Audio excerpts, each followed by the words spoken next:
develop a lot of the steps that are right now the foundation of the growth of the infrastructure that we're building. Yeah, I'd like to just start off by first echoing and then ending with a call to action.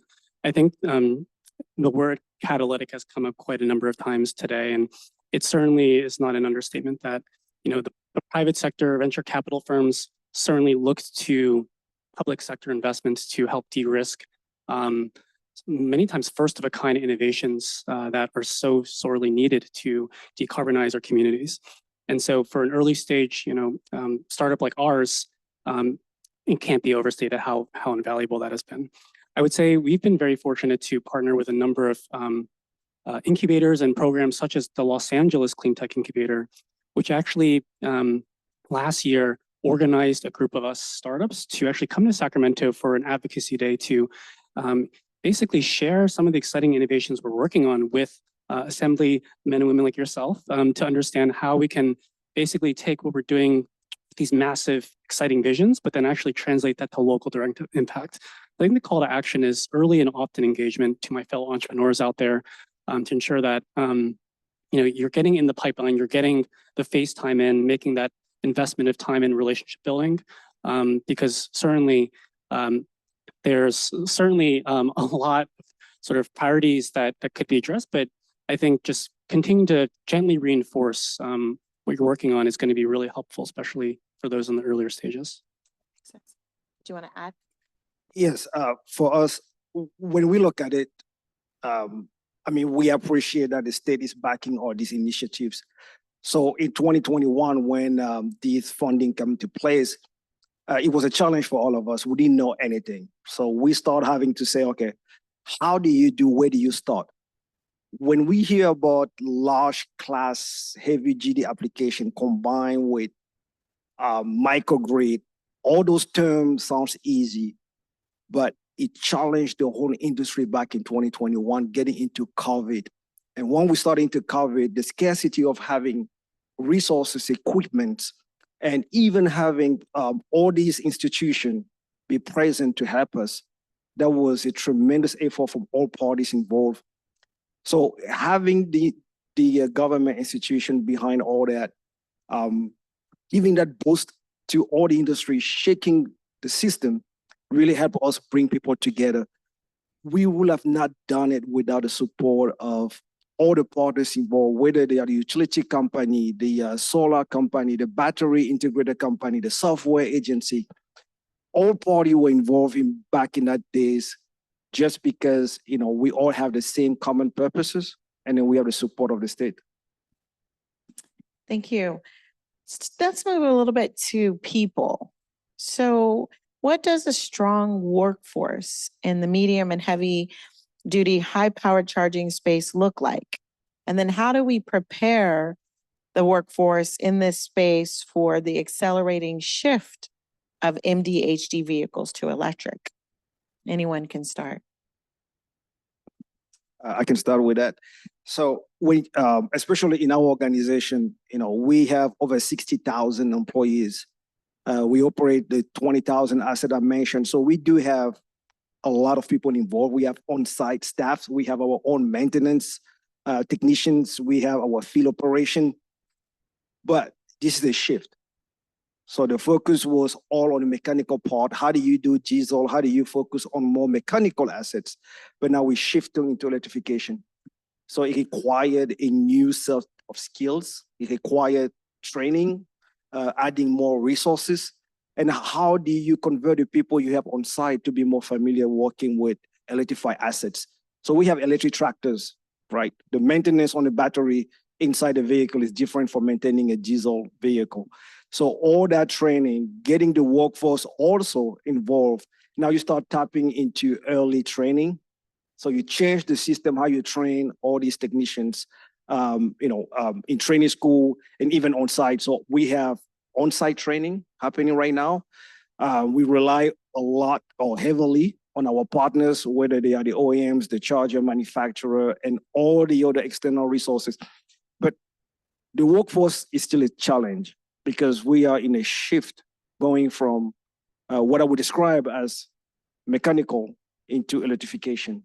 And that is just a shift in mindsets in safety required, because high voltage require different safety measures. And then we are within that transition, how you get the resource. It's a challenge, but I think there's a path because the industry has recognized that, and there's a lot more investment going into training and converting those workforce into more skills, electrified workforces.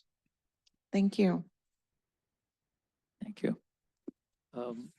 Very early on in our company's development, we decided to take a more vertically integrated ecosystem approach towards everything we do in the company. So right now, over the very short span of time that our company has existed from 2020, we've had to recruit and engage people from a variety of disciplines.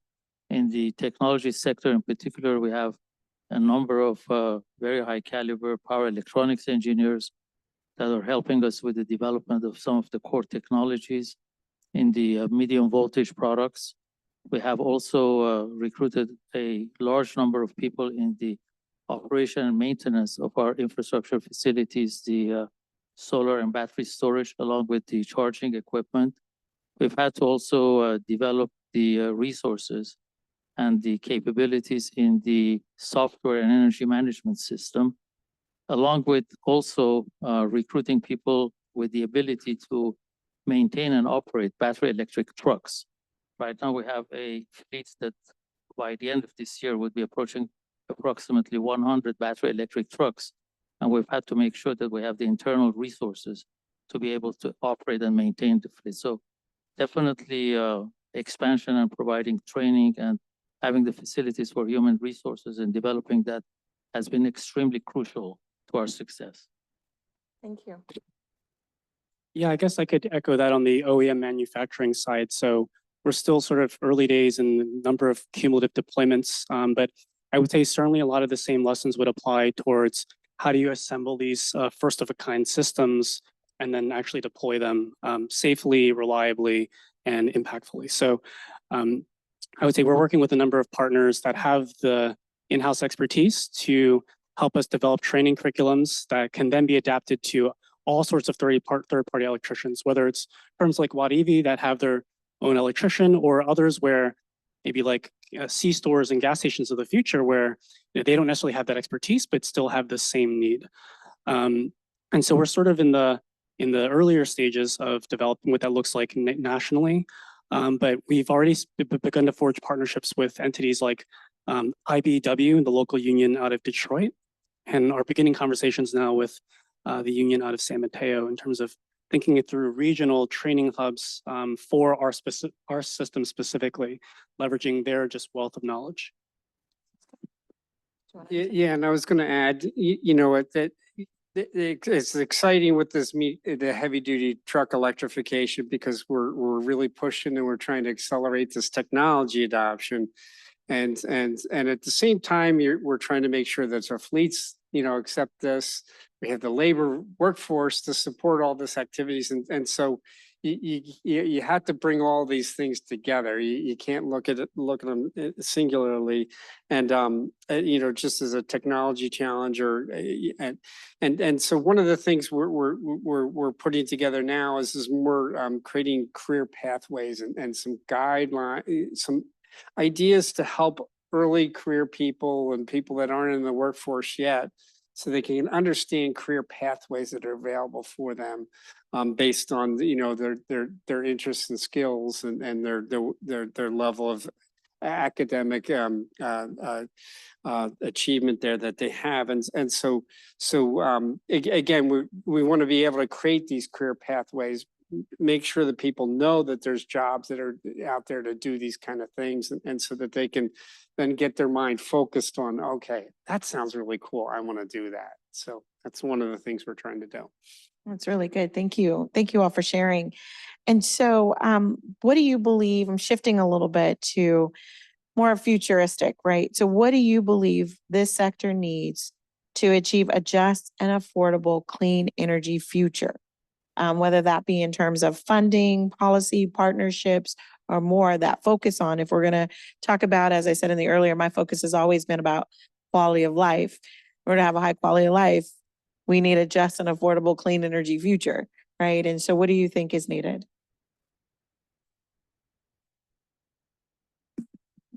So a lot of the excitement around medium heavy duty electrification is because there's a lot of, you know, apparent benefits for air quality. And you know, this particular PM 2.5 and the association with you know, asthma and respiratory challenges.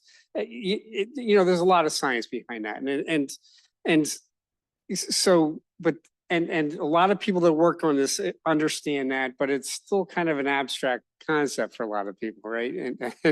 And so I think your question was asking, what's that next level? Is that what you're kind of asking? Yeah, and keeping them out, like you had mentioned earlier, more money, right? So we Yeah. know for funding, Yeah. more money, but from like that, the policy perspective, the partnerships, like what do you need to continue in this space? Because you are the innovators, you are really advancing in this space beyond what other people are doing.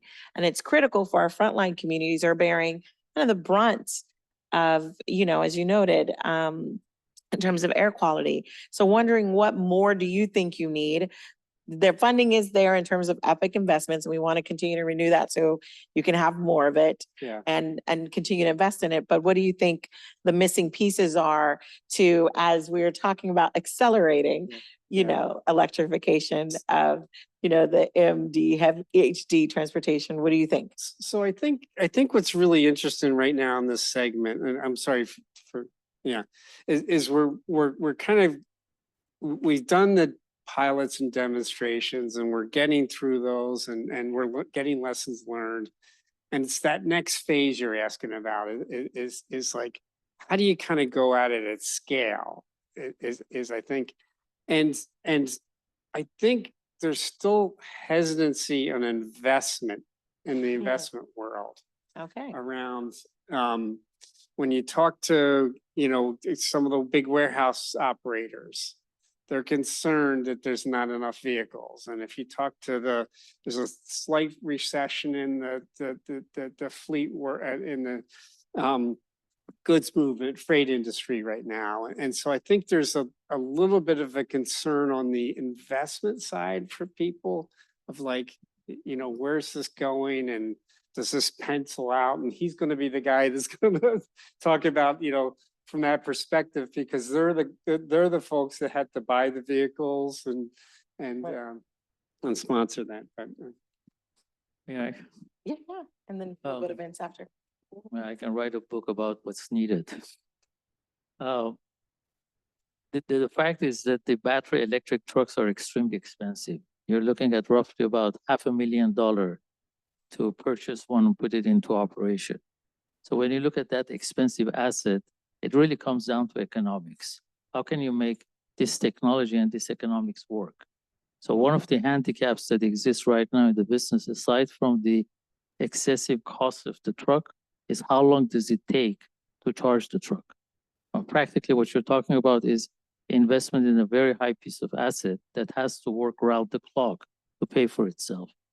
Right now, with the current state of technology, it takes about 2 to 2.5 hours to charge the truck. With that amount of downtime, a typical trucker would not be able to gain the return on the value of that asset. That's why one of the initiatives that we started in our company was to move the industry as rapidly as possible to megawatt charging that reduces the dwell time to less than 20 minutes. So one of the things that is really required in the industry to make that next push by the major manufacturers, by OEMs, to reduce the time it takes to charge the trucks. The other challenge is the time it takes to get the energy from the utilities. We're working very closely with a number of the utilities with CPUC to make sure that there are some guidelines, some criteria to put in there to make sure that energy is provided on a timely basis for the development of the infrastructure. But those are just some of the issues. In addition to that, you've got the regulatory barriers in terms of getting permits. And it takes close to about 2 years to get one of the greenfield projects similar to what we've been funded with the EPIC grant to make it operational. So those are just some of the challenges. Thank you. Vince, did you want to add at all? Or? Yeah, I think Emil hit on sort of the CapEx asset financing piece. I think innovative financing is certainly needed. Battery storage is, the benefits of which are very well documented in speeding up deployment, but also lowering energy burden for those, hardworking fleet operators. I would also like to see a strengthening of the connective tissue between innovators and some of the community organizations on the front lines, serving their communities. I think we know the solutions already exist. They're getting funded and being deployed by CEC. That's why we're here today. But I think sometimes, sort of what I mentioned before around, connecting with legislators and policymakers, I think that I want to see more of that with some of the actual communities representing, the very hyper local concerns, whether it's things like air pollution or concerns around automation even. I think there's more discourse that could be had between educating around the very palpable benefits that their communities would be seeing from things like more tightly integrated storage deployments. So those convening of the stakeholders who all have very much high concerns, but bringing them to the table to really flesh that out so that you can advance more. Yes. Is that what you're thinking? Yeah. Okay.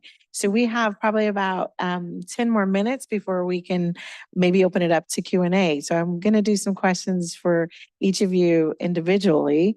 And we'll see if we get some time for people in the audience to ask questions or those that are joining us online. So thinking about for Watt EV, you talked a little bit about this in your last question, in the last comments, and I want to explore this a little bit more, is how are you identifying and engaging with fleet operators to build out your customer base and incorporate truck stops into their route mapping transit plans? So the fleet operators I'm wondering about. Sure, thank you.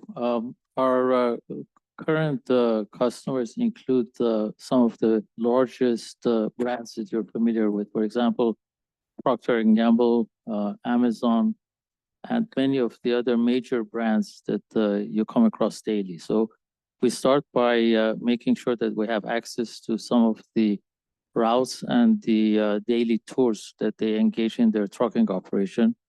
And based on analysis of that data and additionally working with some of the major fleets that are currently charging at our facilities, like JB Hunt, Schneider, or others that are engaged in the drayage sector, we try to route out their application, looking at where they haul the freight from and to, and on that basis, develop some of the plans towards the development of the infrastructure. Right now, we have approximately 15 sites in our pipeline for development in California, and that would include development of infrastructure all the way from San Diego to Northern California. When we started early on with the development of our first solar-operated truck stop in Bakersfield, there were some questions being asked from us if this is the right thing to do. Why isn't anybody else that has done that? Just about a week ago, Tesla announced the groundbreaking for a solar-operated large charging station at the order of 5 to 10 megawatts on Lost Hills on I-5. So I would venture to say that in 2026, you would be able to drive all the way from Los Angeles to Sacramento and be able to charge your EV, be it a passenger EV or a battery electric truck, all the way fully on solar-operated charging facilities. All of this is based on analyzing the data of where the freight is hauled and where the EVs are being used. Well, that's pretty amazing. All right, this is for EPRI. What are the main unknowns around high power HD truck charging? And how does the e-truck project address these? Yeah, so there's a couple. Emil was talking about the transition to megawatt power connectors, and in the industry they're calling it MCS as a new connector standard, and unfortunately that standard and the work in that is just taken a long time, way longer than a lot of us expected, and And so the challenge it leads to now is that, as Emil was talking about, is they're using the existing truck connector standards that are for the light duty vehicles, and they're charging trucks with them. And it works for drayage trucks. That kind of connector works for drayage trucks. But as we look at these bigger trucks that are going longer distances every day than the drayage, because the drayage trucks don't have that long of a distance that they travel every day. With these longer distance vehicles, we really do need that higher power connector. And it's making its way through the work of with all these standards committees and all that. It's just taking a long time. And then what we'll also see, probably the next evolution is like the equipment manufacturers that make chargers are able to kind of repurpose a lot of their existing power cabinets and the stuff to support early phases of this megawatt charging connector. But we're going to have to move towards another evolution of that technology and the backbone of and the electrical parts of that to advance it to another phase so that we can scale up. So I think we're just on the starting phases of advancing the technology for these higher power phases in trucks and in the chargers. Thank you. I'm gonna go to electric fish. So tell us, how does your vision for a containerized microgrid charging solution that has enough power and energy storage to meet the demand of MDHT transportation benefit everyday Californians? Yeah, thank you for the question, Assemblywoman. One of the biggest reasons why customers come to us is for the speed of deployment. And that was certainly part of the initial design of how we designed this container form factor, right? So we hear it very endearingly called a utility in a box. Basically has your low voltage ability to connect to low voltage at a site, step it up to really high voltage, and use a sophisticated battery management system to control energy costs, speed of deployment, and even send energy back to the grid as needed. And so on the upfront piece of it, we're seeing many of the IOUs certainly being bogged down in just permitting purgatory because of just the significant backlog. And certainly the hyperscaling data center sort of needs are not helping. But I would say, you know, with systems like ours, we're able to defer the transmission distribution upgrade investments that typically might be needed, which ultimately helps ratepayers save, certainly in the short term, but even in the medium and longer term as well. And so that's a very tangible benefit of using solutions that can work with the capacity that already exists, in the words of Bruce from this morning's panel. Additionally, you know, when we think about the role of battery storage, certainly with charging, as that peak window, you know, I don't think it's just like 4 to 9 p.m. anymore. It's like 3 to 10 p.m. sometimes, and it's for more months out of the year. We're going to see our grid working harder and harder to meet just the significant historic levels of electric load on the grid. And so what battery storage can do when deployed at critical mass is be able to reduce our reliance on fossil fuel peaker plants. And so, you know, we're able to tap into more of that renewable generation that California so excels in, and really be able to maximize load flexibility, generation flexibility for the benefit of everyday Californians, not only in terms of the drawn down emissions from less fossil fuel usage, but also just the savings as well, as the cost curves of these renewable technologies continues to scale down and down. And then I would say additionally, you know, in the spirit of, you know, the MD and HD trucking companies, utilization is super important. And so systems like ours can be very easily deployed, but also redeployed. That's the whole point of the container. We can load it up onto a flatbed to help, you know, a fleet get up and running in just weeks instead of years. And then, you know, if they wanted, they could actually move it to location B to help get that depot set up more quickly than they otherwise would be able to. And so this puts, you know, truckers into trucks and keeps the electric machine working so that we can power, you know, continue to power California's economy sustainably. Thank you. And so last question for Cisco Riverside. So what are you learning, or what you hope to learn from the DER integrated approach at Cisco Riverside that could help other fleet owners make the transition to electrified MDHD operations?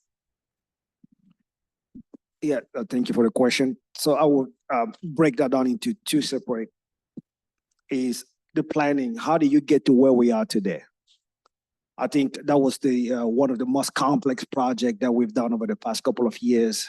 So I would say the planning, work with the people who have done that before, work with the people who know what they're talking about. Otherwise, you will lose a lot of time and money. So you make sure that you hire the right expert, whether they are expert in construction, charging selection, sizing, battery storage, solar. That's whole integration. Just work with the expert. Also, be a good friend with the utility, because the utility is really decide the speed of the execution. You may complete your project, you have no power, it's a dead asset.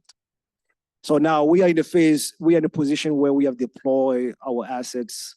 We have the trucks, we have the charging infrastructure, the solar is up and running. Is now what have we learned is how to make this thing happen. And what we hope to learn, how do you maximize the capability of the system? That is going to be the question. How do you get the best efficiency out of the system? How do you take the proper algorithm software, or is AI, everybody's talking about, to really ensure that whatever you have installed and designed, you are maximizing 99% of its capability?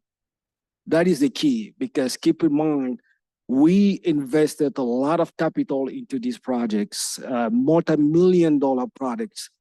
Every year, there's a depreciation on the asset. So you lose money, whether you use it or you don't use it, you lose money depreciation. So you better, you have to capture the value as soon as possible, and maximizing that utilization, maximizing the capability. It's not just utilization. It's really what you have designed. Are you extracting the whole value out of it every single day? That's what we hope to learn. And then we hope to make sure that the economics, what we have calculated, is going to match the future. Thank you. So now we'll take the opportunity to go to questions. I still have a ton of questions, I'll be honest, but I want to give an opportunity to make it relevant for you. So if you have a question, raise your hand. I'm going to look to see if there's questions online. Are there? Okay, so what we'll do is we'll go online question, in-person question, back to online, or I should say virtual, to here. So we'll start with the virtual question first. All right, we I have see. one question just to all panelists. Do you plan to expand this eHub? Can you pull the mic closer? Do you plan to expand this eHub to the rest of the Inland Empire? Can you say it again? Do you plan to expand this eHub to the rest of the Inland Empire? Do you plan to expand this hub into the rest of the Inland Empire? I think that's for Cisco, Oh, yes. Riverside? Yeah. So the eHub, as we see today, is a good approach. So once we're going to define the benefit in the economics, eventually we hope to expand that. But at this early stage for us, it's a demonstration, showing the capability. And as we see it fit, if it works and we can maximize the value, the potential, and the economics behind that, yeah, we will expand that eventually. So Cisco operates more than 373 facilities in North America. Here in California, the largest scale for our broadline, we have 9 different facilities in California. So we have a lot more room to grow in California and outside of California. But we got to validate all these calculations and then decide where to proceed moving forward. Thank you. Did you have a question in the gray? They'll get you a microphone. And then we're going to go back to virtual, but is there anyone else in person who had a question? I see here in the white shirt and in the cream blouse. Hi, thank you. I have a question about the utilization concept. I'm not as familiar with the operations of medium and heavy duty vehicles, but I think you had mentioned like a 2 to 3 hour charge time is just too long to be able to recoup that investment of the $500,000 truck. Can you talk a bit more about that? As I've been under the impression that, can you charge while you're loading and unloading? Can you charge overnight? Help me maybe dispel that myth if I'm like hearing the wrong thing. Sure. As I mentioned, with the MCS technology as Watson mentioned, with the standard coming up, it's possible to charge the trucks at the rate of 1.2 megawatts. That makes it possible to have a truck and a trailer as a pass-through, very similar to going to a existing diesel truck stop and spend about 20 minutes to charge up. In terms of our business modeling, generally we have our assumptions based on roughly 15% average annual utilization for the energy consumption of the facilities that we construct.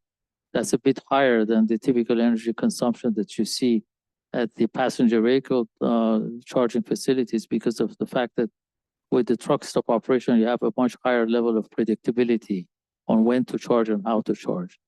Right now, we have, as I mentioned, 5 sites in operation in Southern California, including a large one in Port of Long Beach and in San Bernardino.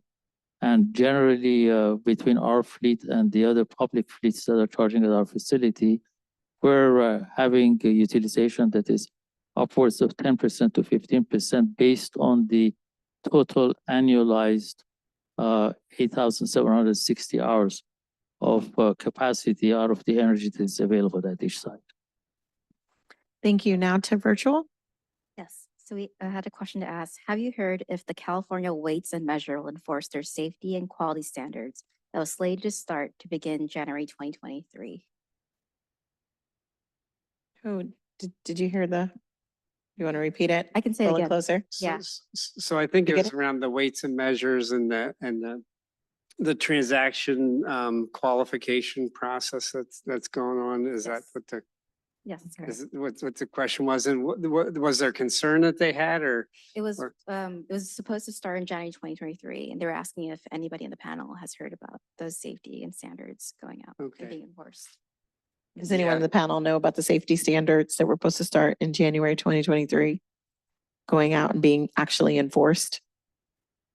Yeah, I know there's a lot of activity on weights and measures around because essentially there's a transaction that happens when a vehicle goes to a location and charges and it's not their property. What you're actually seeing going on though in the industry though is something a little bit different than buying, going to a gas station and buying gas. You're seeing the fleets contract with the infrastructure providers, and I see Emil kind of shaking his head. So it's kind of, I don't know if that really applies when the fleet actually bought a contract for service from the infrastructure provider. But there is a trend in that direction where there's contracted services. All right, thank you. White shirt. Hi, this is Naveen Kunde from Black and Beach. Good to see Electric Fish here. I was wondering if anyone could comment on the viability and future of battery swapping technology. I know NEO is very popular in China. The US, we tried some stuff, it was too expensive. But with medium and heavy duty transportation coming on, these large corporates now investing in their fleets, Pepsi and Procter and so on. What's the future of battery swapping? It makes sense for them to invest in that. Why is that not happening? It's a great question. That's the one always on my mind when I'm thinking, why couldn't we just swap it out? It saves 2 minutes to 2 or 3 hours, I would think. As I mentioned, reducing the time it takes to charge the trucks is extremely essential. And we've looked at battery swapping in China. We've actually examined that in our operation, but we just found it something that was not viable in the US for a number of reasons. If you look at the way the Chinese trucks are operating with battery swapping, the batteries are actually stacked up behind the driver's cabin. And with the US standards, that actually poses a safety restriction because the center of gravity of the truck is way higher than it is allowed on the US standards. So that's one of the key reasons that was rejected for an operation in the US. Did you want to add to that? I think he answered the question right. So I think we don't have the right standard.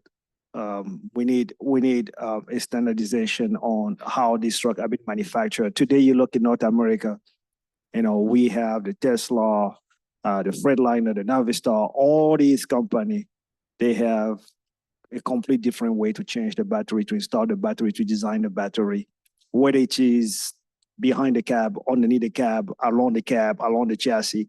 So we see all kinds of design. So the question is also, why do you need to swap the battery? Who owns the battery? What is the warranty on the battery?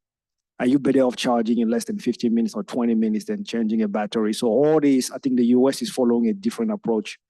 But it's all about standardization and benefit. But right now, we don't have those standards defined here in the US. Thank you. So we have about 5 minutes. So we're going to try to get through 2 questions, our virtual question, and then to the cream blouse. Okay, so I have one question for Emil. The cost of trucks is prohibitive to sole drivers. What can be done to help sole drivers afford to make the transition?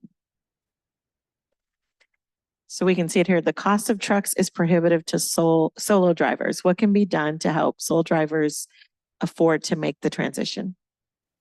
There's actually a number of incentive programs that is available from California Air Resource Board. And particularly one of those programs is designed for the smaller fleet operators.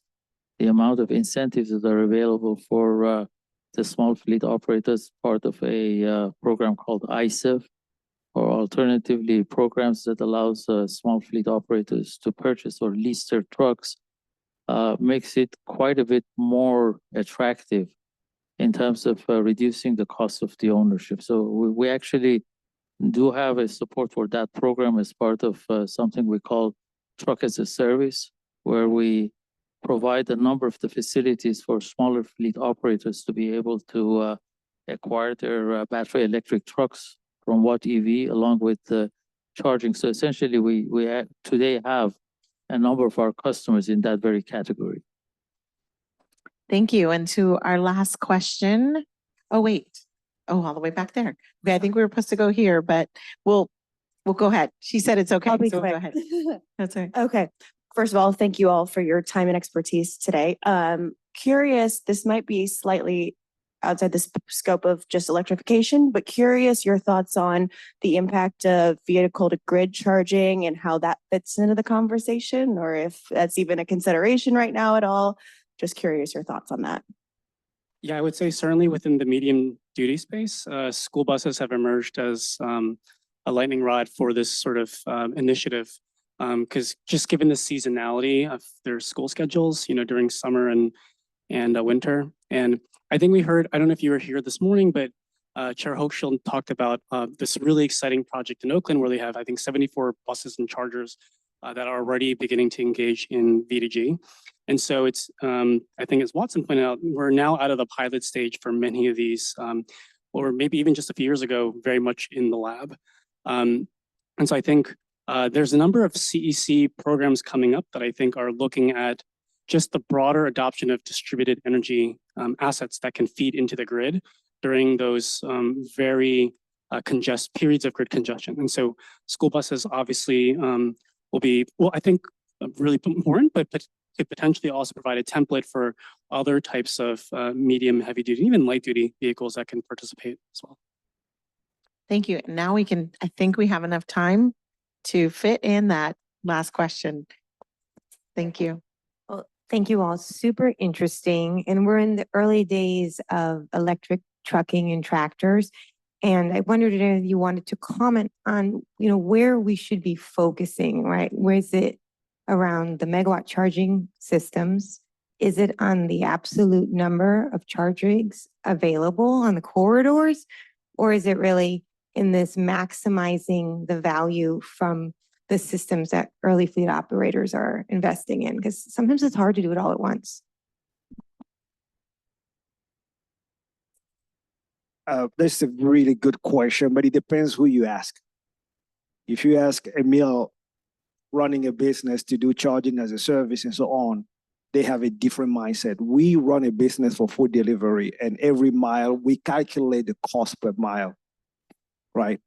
So for us, we are not in the business for fast charging. We have 12 hours dwell time. Our trucks go out 12 hours, come back and sit at the facility for 12 hours.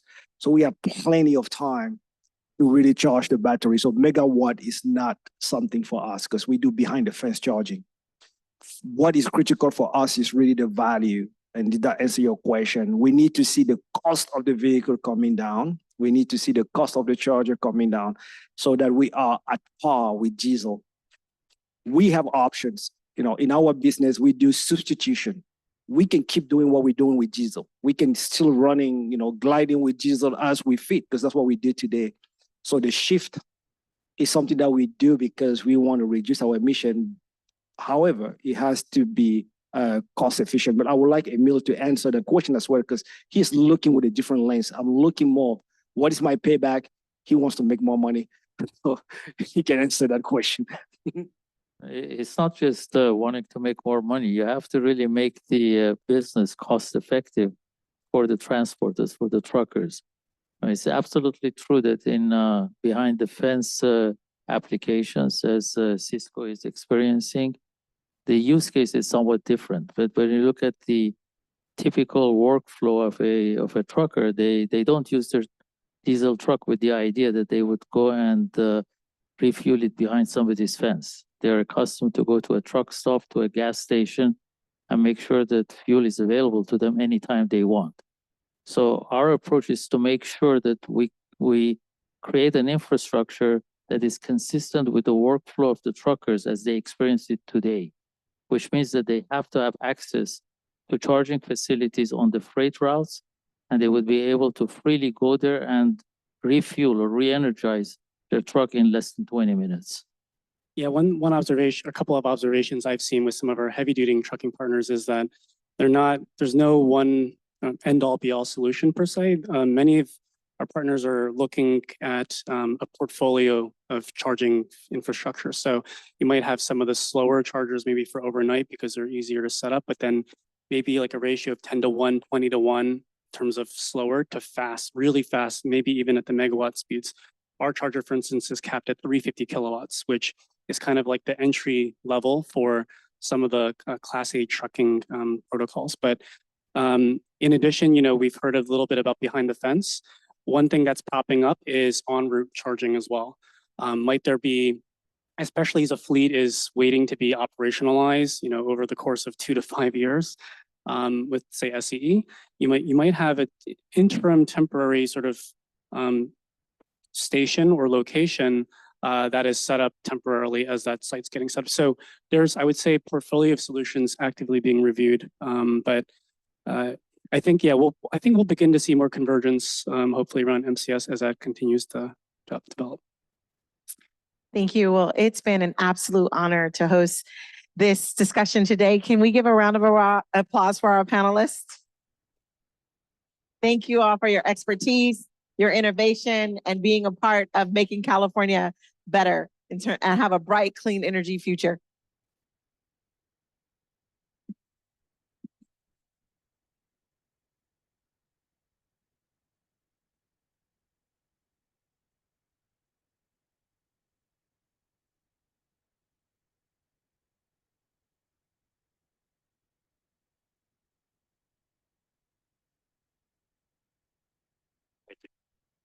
All right, everyone. So thank you for that wonderful session. We now have another about 5. We're going to do a 10-minute video break. It was supposed to be 5, but we ran a little over. I want to make sure you guys have plenty of time to stretch your legs and get a little bit of a breather in.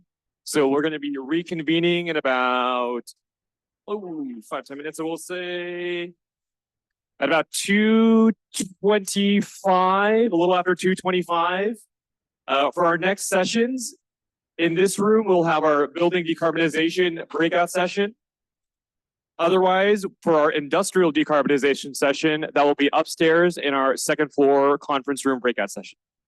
Again, building decarbonization will be held here and industrial decarbonization upstairs. We'll see you in about 5 to 7 minutes. Thank you all.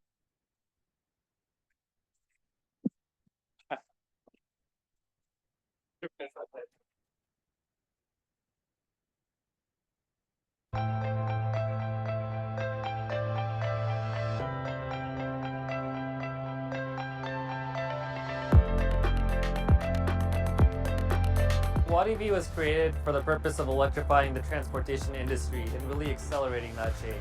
Along the way, we adapted and created new business opportunities to not only build out infrastructure, but to also provide electric trucks as a service to really make it more affordable and accessible for owner-operators in the industry to electrify their fleet. San Bernardino is one of many sites in Wadi B's network. It's about a 4-acre property with amenities as well. It's very much like a traditional rest stop capabilities at this facility. We have 12 dual-core 360 kilowatt chargers, as well as plenty of space to grow for expansion as demand increases. The site that we're at today allows us to electrify a lot of the freight that goes between the ports and Inland Empire, or from the distribution center to distribution center. We've got a number of the big shippers that you'd expect within a 5-mile radius of us. This presents a great opportunity for us to electrify a lot of the freight that they have, but it also allows us to work very closely with the owner-operators that are in this area and allow them to get access to electric trucks through our Truck as a Service program. If you're going to have owner-operators that want to transition to an electric fleet, that's what this station's going to be about. It's going to help them transition smoother. Diesel trucks make up a huge portion of the pollution that you see today. There's a tremendous amount of freight that travels from the port to Inland Empire, and by offsetting a lot of that with electric trucks, we're helping save the environment as well.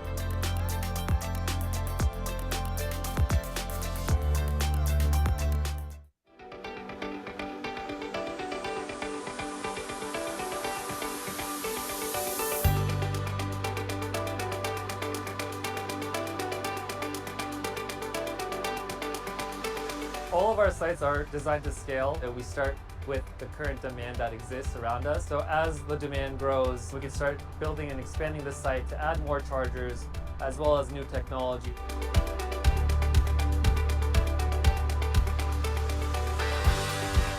The sites that we have operational and the trucks that we have on the road accumulate to about 20 trucks that are in operation today. And that's just a drop in the bucket to the tens of thousands that you see in the diesel realm. But it's in a step in the right direction because it allows us to test the model, grow out the customer base, and then as we start developing on economies of scale, driving down the price, we expect a lot more customers, both on the shipper and the carrier side, to start wanting to electrify their fleet. We're excited about the road ahead and what the future holds for Wadi EV. This is just the beginning, and we're seeing the warm reception that the trucking industry is having. We're going to be cooperating and collaborating with a lot of other industry players, and when we join hands and become united, we can make this dream happen.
Okay.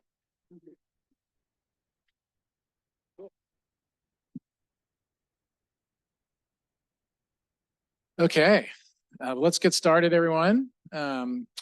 Thanks for those who are joining us in the room and I think many people who are online, a couple hundred people online listening in. So thanks for all your attention. My name is Andrew McAllister. I'm one of the 5 commissioners here at the California Energy Commission, overseeing the EPIC work, the R&D division, together with the chair. And then also I oversee our buildings work, building electrification, building standards, appliance standards, load flexibility, everything on the demand side. So we're going to talk a lot about that in this session. Buildings are, as most of you probably know, about roughly a quarter of the emissions in the state. But buildings really are more, they're really more than, I think they sort of are more important to people than even the quarter of emissions, because they're where we spend 90% of our time. They are really a huge influence on the quality of our lives, is our built environment, in particular indoor built environment. But buildings just play a central role in all of our lives. And so getting it right, as well as decarbonizing, to create the comfortable, beautiful spaces in which we can all thrive and be healthy and our kids can grow up, is just of supreme importance.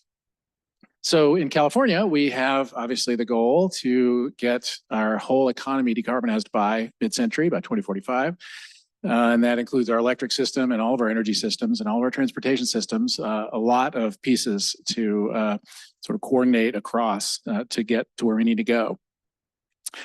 And I'll just sort of set this up a little bit. I think over the last few months, we've done some big plays. We've gotten some big wins. We adopted the new Title 24 Part 6. That is the building energy efficiency standards that California does every 3 years. That's Part 6 and Part 11, actually Cal Green. So the Building Energy Code itself, and then Cal Green, the Clean Energy Code, the Green Energy Code.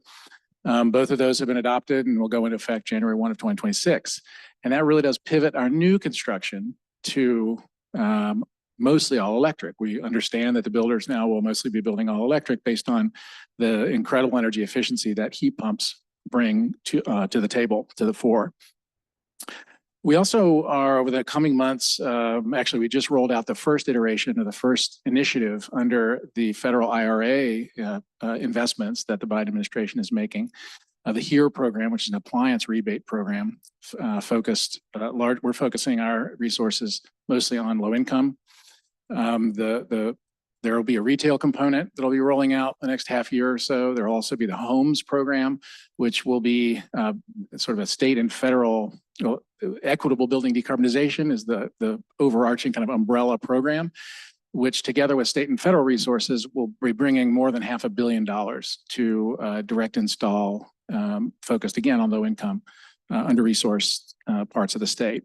So we've got a lot at stake, a lot of resources coming to help transform our built environment, both new and existing buildings. But there's a lot of innovation in the pipeline. There's a lot of innovation still needed. And there also are all the pieces of that supply chain. So, we're going to talk a little bit about sort of technology, but also policy, what innovation still is kind of needed, even some of the sort of business model and demographic or deployment strategies that might help us succeed in the coming decades.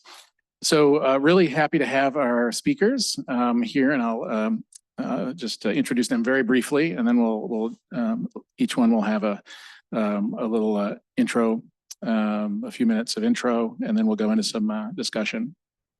So first we have, I'm not sure if we're in order, I think we have John Neal, so from Director of Technical Services for the Association of Energy Affordability, one of our implementers of our building decarb, equitable building decarb program. So thanks for being here. We have Curtis Harrington, who is a senior research engineer at UC Davis Western Cooling Efficiency Center. Thanks for being here. Thanks for sponsoring. Really appreciate it. And we have Jane Malia, who is co-founder and CEO at Harvest Thermal, which is a really innovative company that's doing integration of heating and cooling and hot water. And then finally, we have Nick Giles, manager of carbon-free buildings at the Rocky Mountain Institute. So I think let's just go in that order that you are on the agenda. And I think our tech folks can tee up the slide for John. Hopefully.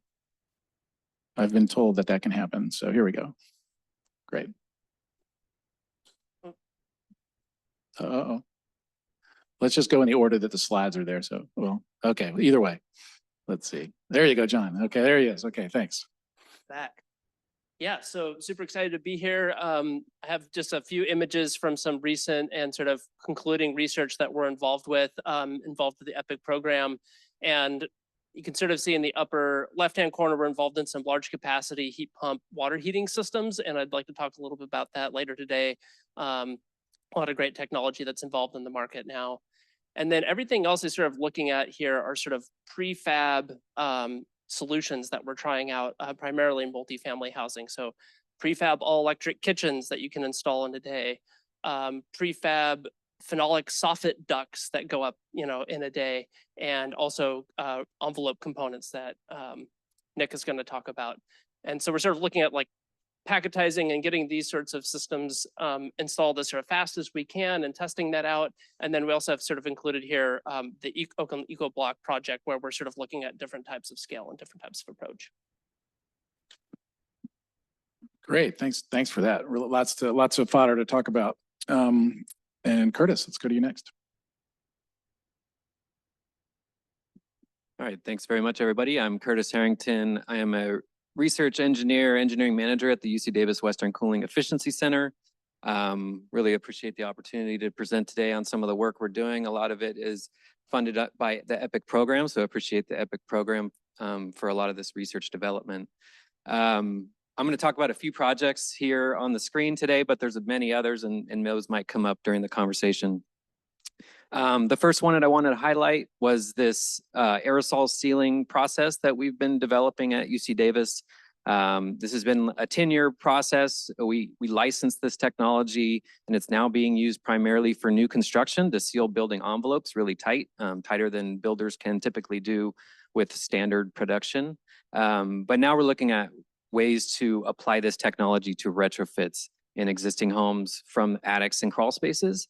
And we've seen in some recent results some much better result than the manual sealing processes that are kind of state of the art today. So excited about that. We need to address building envelopes on our path to electrification. The next one is a EPIC funded project on affordable heat pump technologies. We demonstrated and worked with Rheem to develop a heat pump technology that is lower cost. It also incorporates a low global warming potential refrigerant that's going to be mandated next year, 2025. So this product was using a novel compressor drive to achieve variable speed efficiency at a lower cost. So they had lower cost components, and the manufacturer shows about a 25% reduction in the cost to produce this particular product. So that was really exciting result there. We're also doing a lot of work in multifunction heat pumps. This is the idea of using a single compressor or a single heat pump unit to do not only space heating and cooling, but also providing hot water. And you'll hear Jane talk a bit about a technology like this. We see this as a really important technology as we electrify, because especially in the case when you have undersized panels and you're looking at panel upgrades, adding cost to an electrification in a home. This particular product or diagram here shows a heat pump that is able to take over the existing circuit for the air conditioner, but you don't need any electrical upgrades for your hot water or your air handler. It can do heat recovery of air conditioning waste heat into the hot water tank. It can also do defrost by pulling heat from the hot water tank rather than cooling the building and pulling heat from the building space. So there's some interesting technologies. There are multiple manufacturers developing products that fit this kind of idea of multifunction heat pumps. So excited about the opportunity for those. And then lastly, we're developing some heat exchanger technologies to improve the performance of well, these can be applied in different applications, but air to water heat pumps is one area we're looking at. So, if we go to a natural refrigerant that's maybe highly flammable or potentially toxic and you want to maintain this outside, air to water heat pumps would be a solution that would mitigate those risks. And this heat exchanger is intended to improve the performance of that secondary loop and hopefully, pursue those products moving forward. So thank you.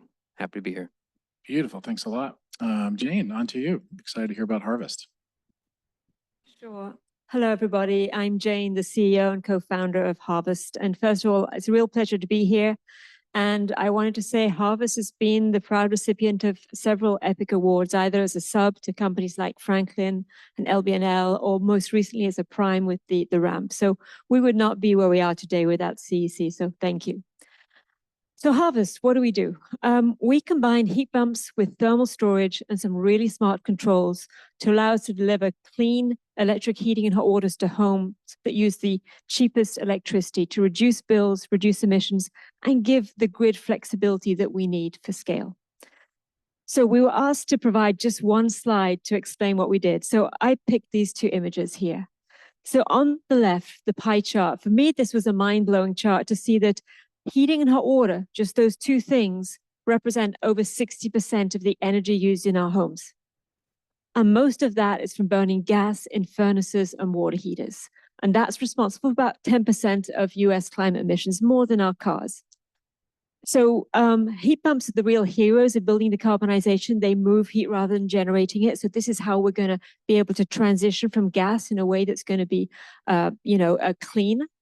But they do have some challenges, particularly as we think about scaling them.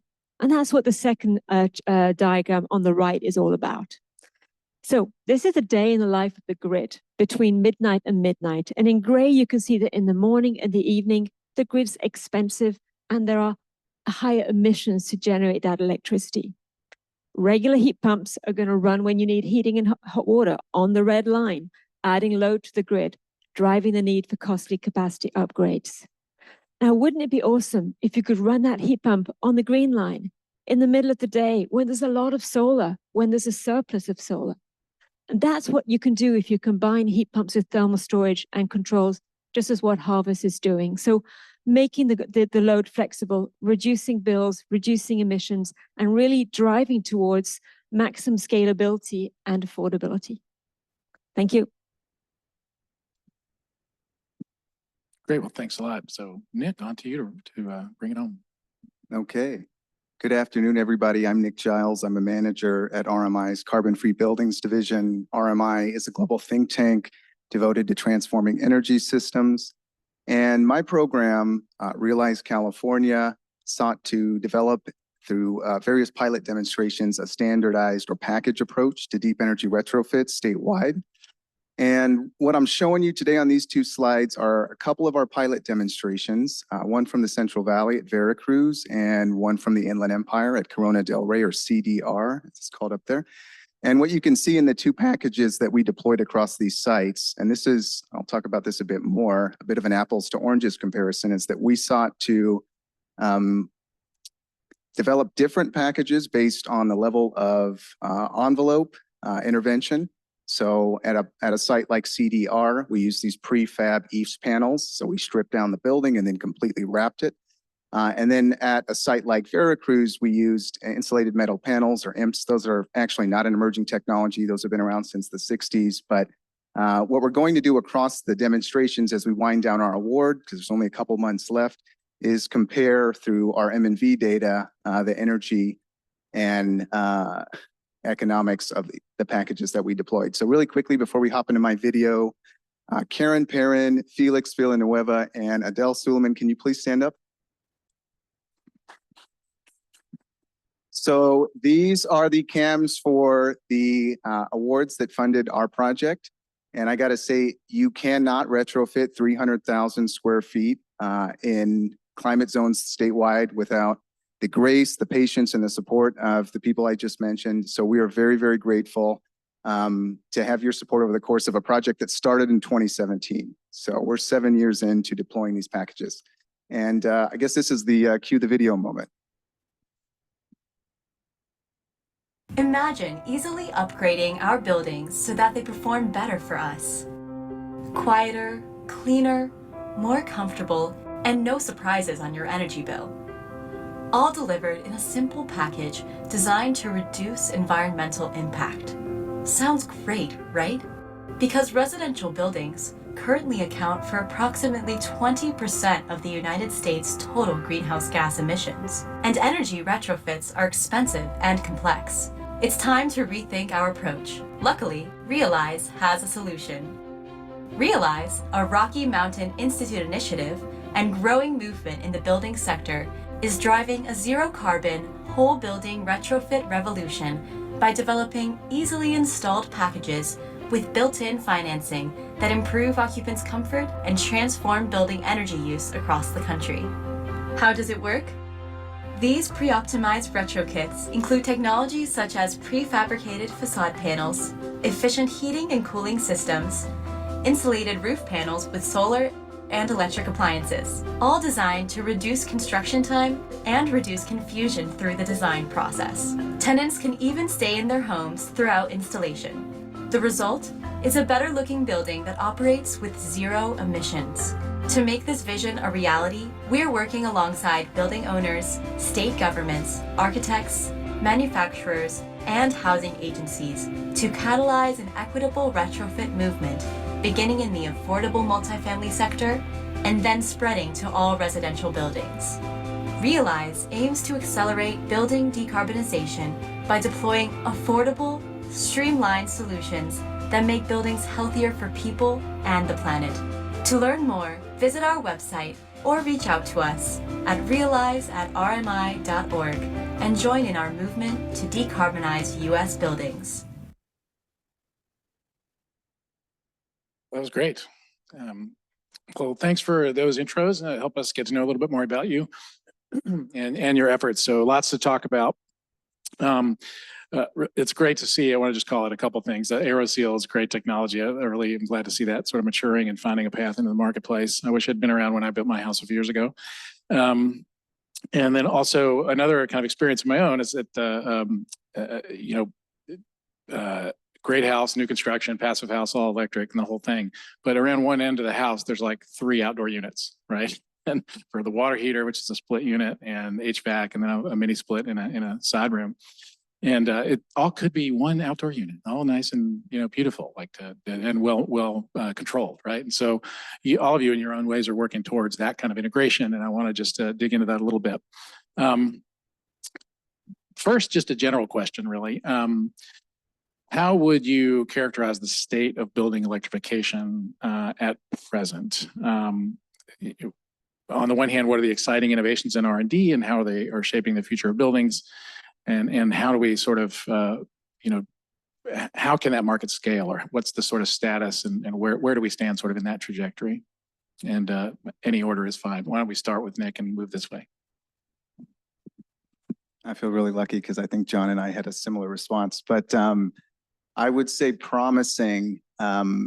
EBD is a game changer. As somebody who works in policy in not just California and Washington and Oregon, being able to have a large program commitment to decarb is critical to where I think this kind of begins and ends. And the supply side hole that we have to scale is going to happen on the labor side. So one of the things I think that's special about EBD is that our approach, which was again very heavily reliant on this package or standardized approach to deployment at scale, requires you to have a much higher participation amongst contractors statewide in order to reach anything mirroring scale. Right now, we barely do 2,000 units of multifamily retrofits across all programs.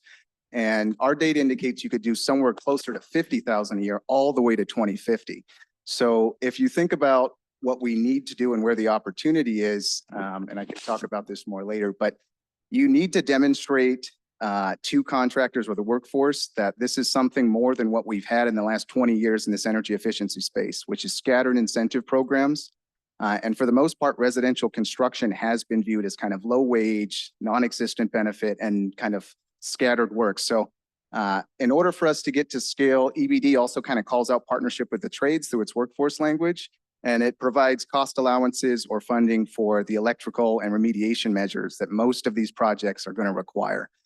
So I'll just close by saying kind of one of the key takeaways with kind of where this is all going and what we tend to look at is that when you're thinking about retrofits, it's not critical to select perfect buildings as it is to avoid nightmares. And the nightmares are gut rehabs. You don't want gut rehabs. And we kind of figured that out through the course of trying to deploy a standardized package quickly and in a way that's non-invasive or doesn't require a bunch of tenant disruption. Thanks for that. EBD is equitable building decarbonization. So that's what try to avoid the acronyms or at least tell people what they mean. Thanks. Yeah, go ahead. So great comments there. I just want to add a little bit to that. So yeah, we're seeing a lot of momentum. You know, the awareness of heat pumps today compared to where it was 5 years ago is night and day. People understand it. People know it. Contractors are willing to install it. So we're seeing great momentum. And then there are good policies in place, like, you know, zero emissions programs to try and, you know, move towards a transition towards low carbon, you know, no methane types of solutions for heating and hot water. So that's all good. Affordability, though, is key, right? We've got to make sure we don't increase the energy burden, particularly as you want to scale this into as many homes as possible, particularly the LDI communities. And that's where thinking about the time of use, thinking about demand flexibility, load shifting, and by that I mean the ability to consume electricity when it's cheapest and yet still get the services when you need it at night or in the morning, that is critical. Storage is a key part of that. And when we think storage, we often think lithium-ion batteries. I would say that for HVAC, thermal batteries are a much more cost-effective and durable way to go, coupled with smart controls. But certainly thinking about load flexibility, thinking as we do rate reform to make sure that retain a differential between clean electricity and the regular electricity to encourage the use of those technologies that will maximize use of renewables while saving money. I think these are important things. I appreciate the comments on electrical building decarb and also time of use. I'll talk a little bit about technology specifically. I think we have, and this isn't sort of like a multifamily lens, a lot of the nuts and bolts that we need to do electrification in buildings. We're doing it now at not the scale we need, but at some amount of scale and programs. But it's still really hard sometimes to get these projects done and to sort of pursue full electrification. And so I'm always super excited to see, you know, advances in new technology, you know, like recent game changer that we're really excited to see are battery integrated induction stoves, which bring the promise of really just sort of plugging in a stove and having it work instead of having to go sort of suffer through a utility service upgrade and the timelines and the costs associated with that. So a lot of promising new technology that's helping pave the way for faster retrofits. Could you talk about the multifamily solutions like the drop-in replacements for central systems or like drop-in replacements for boilers and things like that? Yeah, so I think we're still learning how drop-in replacements for things like all-in-one mechanical systems are well suited for multifamily. And I think we're still sort of like on maybe Gen 1 and Gen 2 of how effective those can be at scale versus using some of the products that we have that are off the shelf. So something for the future to keep innovating around. Great. Did you want to chime in? California is obviously a leader in electrification and decarbonization efforts. I think that's pretty clear, and we're seen as a model moving forward. One of the things that we have going for us is that our climate is relatively mild, so heat pump technology is there and can work for our climates in most circumstances.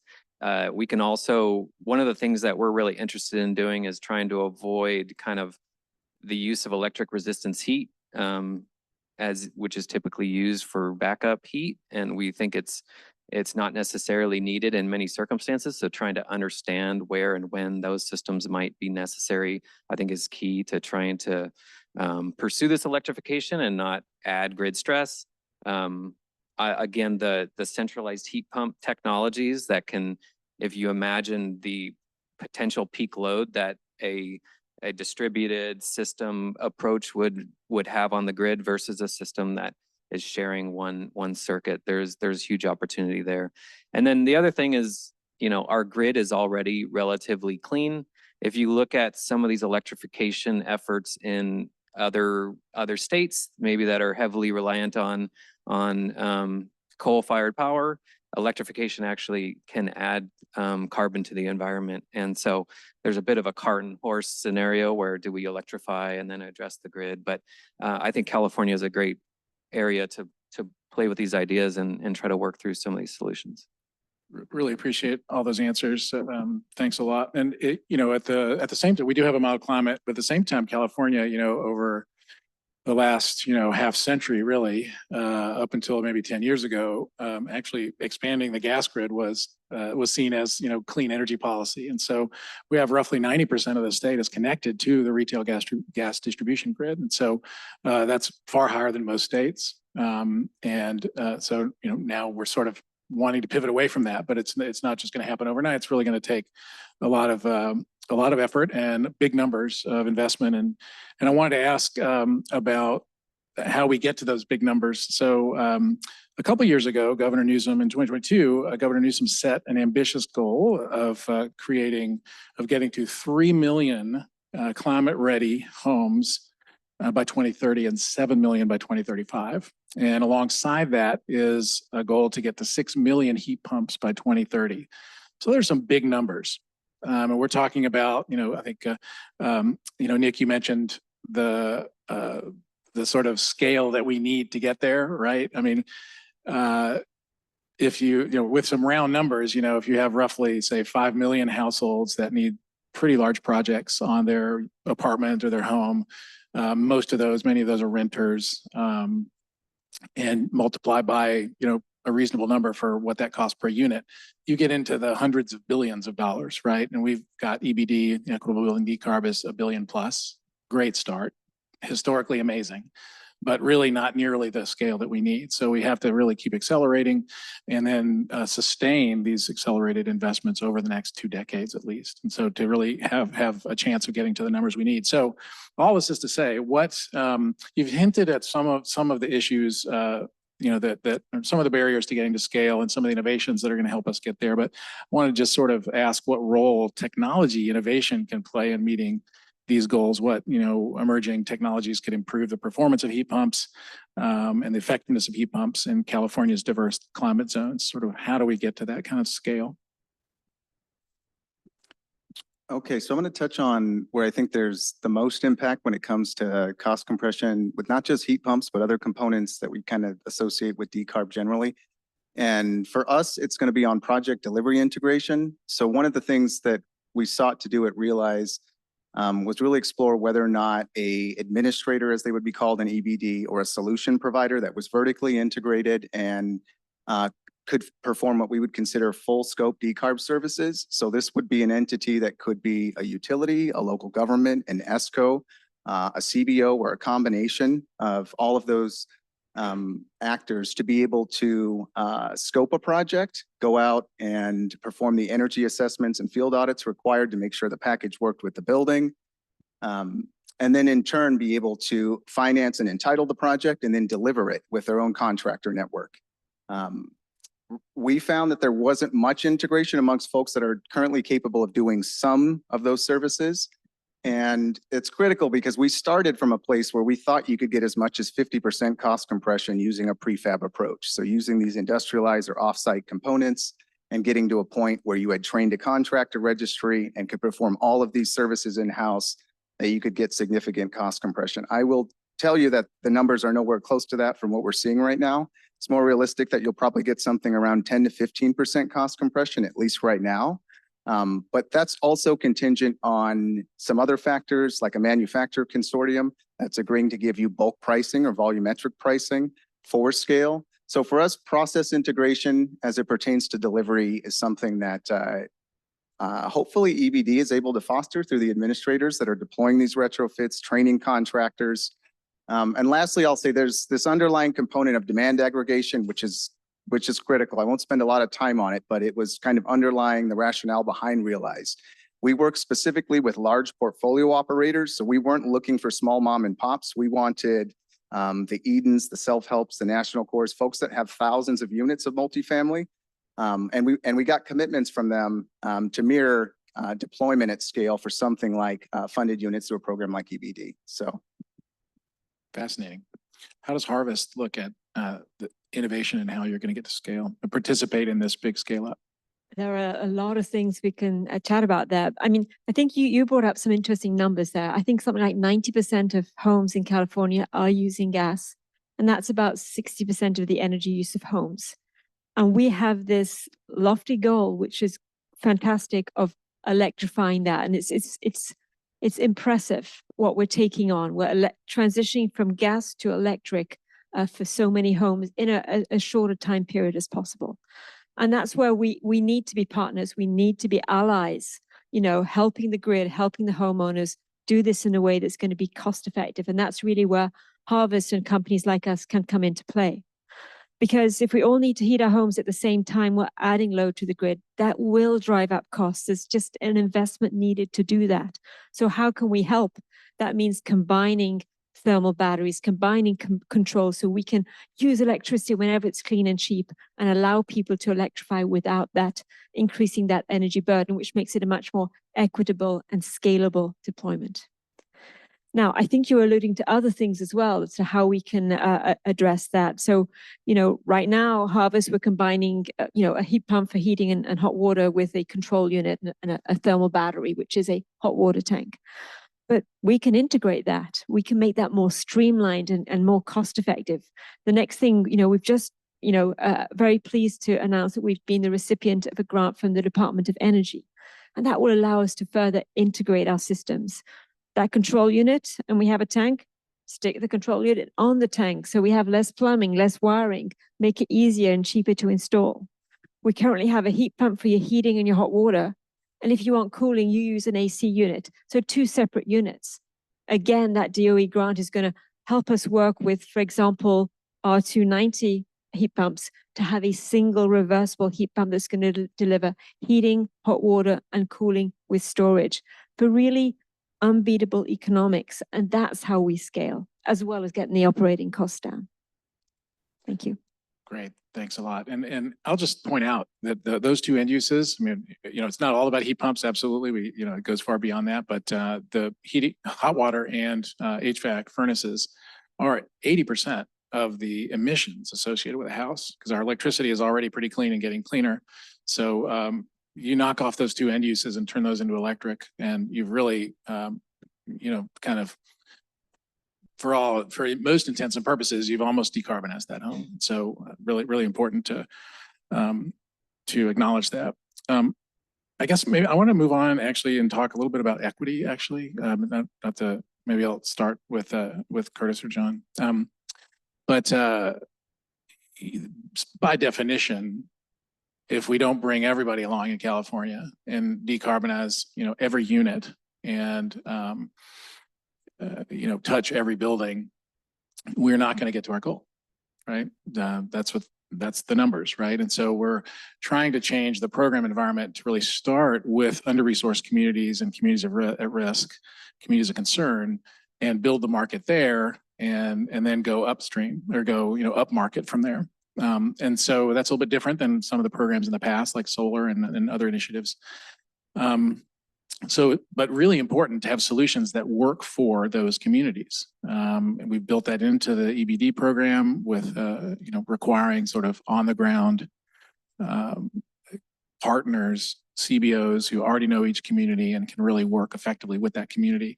But I think, you know, they're hard, we call them hard to reach, you know, because they are, you know, every community is different and it really does require a special effort.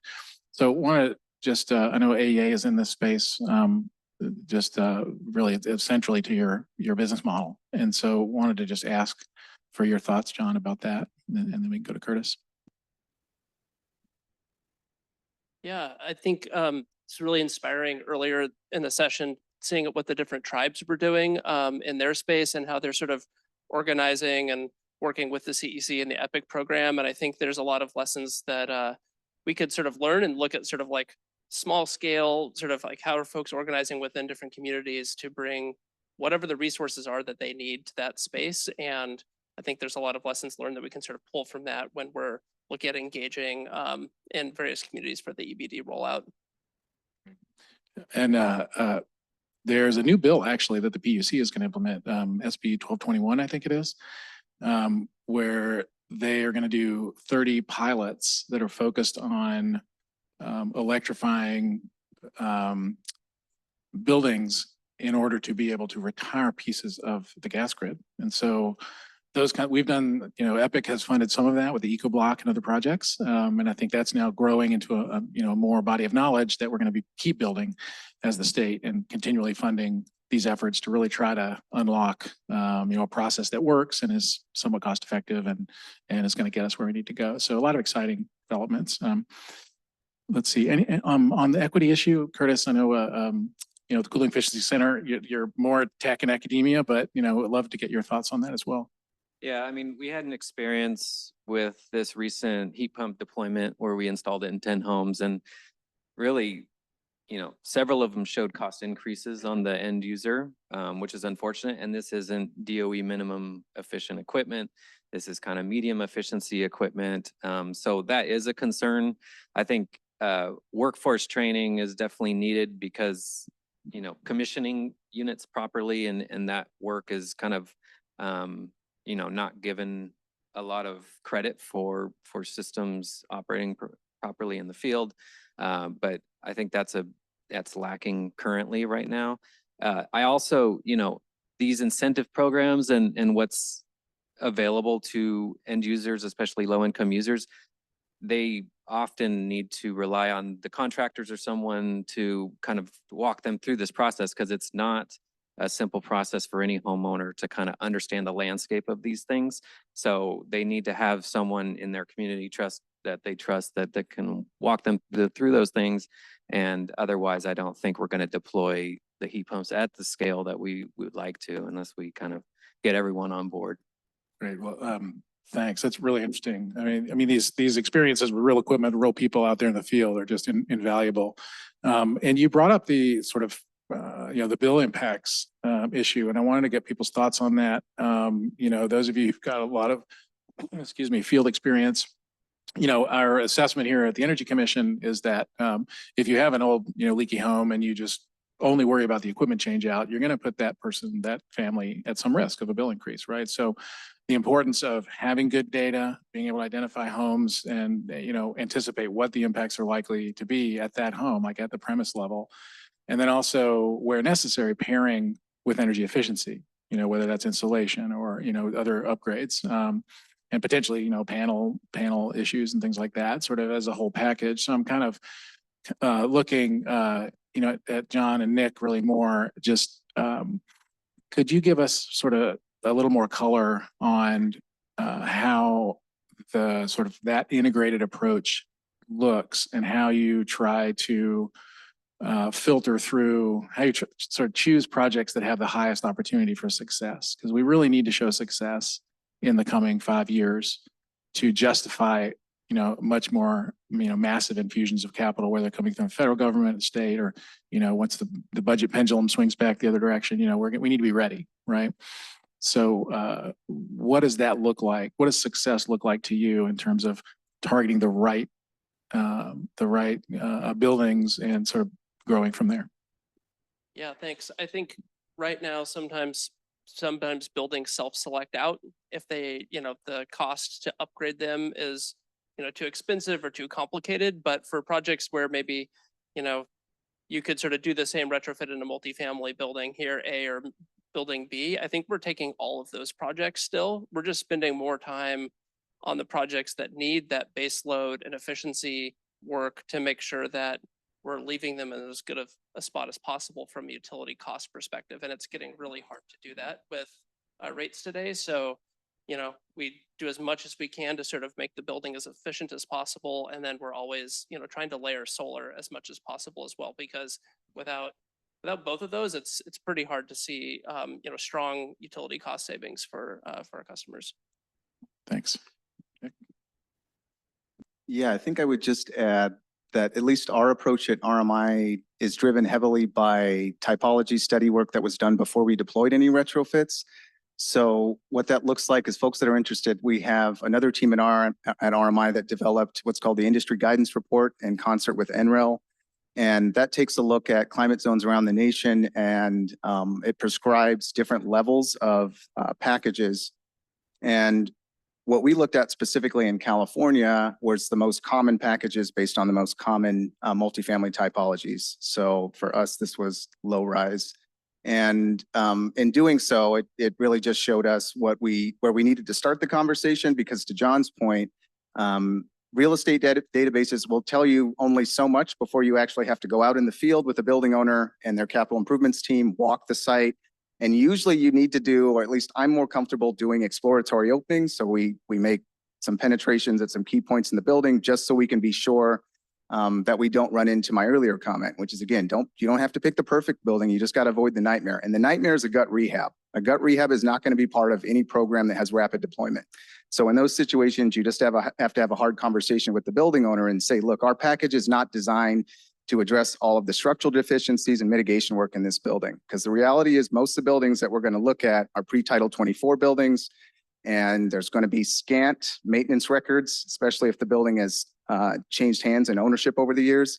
So you don't want to roll the dice too much, but you got to acknowledge, and I think EBD did a good job of this, that when it comes to things like electrical upgrades for all this old knob and tube wiring you're going to see, or things like mitigation measures that are covered, some of those costs are okay to assume, and others are deal breakers without a substantial building owner contribution. So that for us just looks like the building owner committing to whatever we think on the match side is enough to cover those mitigation costs. So Jay, is that things like, mold or asbestos or something like that? Like really those? I wish it was just that. It's so some of give these us buildings some are only examples. standing because they don't know they're not supposed to be. So when you actually get into the walls and look at them, CDR was a good example.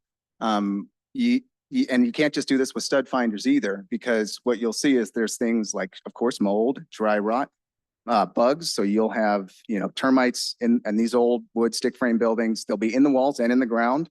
But the bigger problem are the structural deficiencies. So once you open those walls on the retrofit side, we have a duty to repair before we close. So you're going to see, again, PEX piping running through these things, just running through studs. And you'd be amazed to see stud bays where the wall was still standing once you opened it up and saw how bad the mitigation need was. So again, this is why I said you're going to have to do some level of work in these older buildings. You just have to. But again, you have to get to a place where you can select out those buildings that are going to, again, they'll be gut rehabs and not rapid retrofits. Yeah, okay. Thanks a lot. I appreciate that.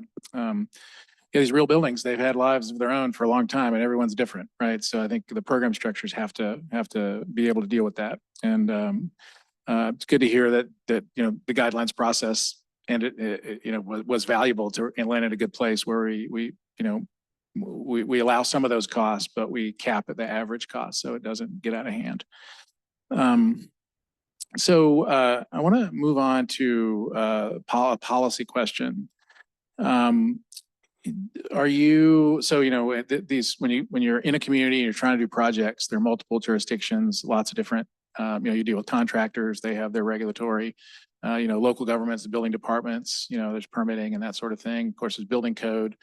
So what sort of changes or additions to policy or regulation in the state would most accelerate the adoption and scale up of building electrification technologies? Sort of policy suggestions. Jane, all right. There's a lot of great policies in place and building codes and things are improving. I think from the private company trying to build and grow a product in the market, the hardest thing to deal with is unpredictability. And I know it's really hard, but having the funding so that the rebates can be durable is really important, because otherwise you have customers saying, I'm in, I'm out, I'm in, I'm out, I'm in, I'm out, because they're waiting to see, is tech coming, is it not coming, and so on. And I know it's hard to do, but that for a private company is probably the hardest thing to deal with.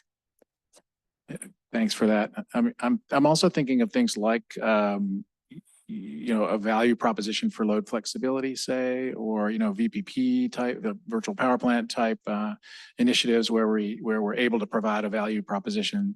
It has to do with rate making somewhat, but really it's broader than that. So maybe you could comment on that. I mean, load flexibility can pay for itself. I mean, our customers see their bills go down, not up. So if you combine heat pumps with thermal storage, you address that issue. And you address it in a couple of ways. For one thing, if you have thermal energy storage, you don't have to run your heat pump at 1 a.m. or at 5 a.m. when it's going to be less efficient. You can run it at noon and at 2 p.m. It's going to be much more efficient in that way. So you save money that way. But most importantly, you can then also do arbitrage for time of use rates.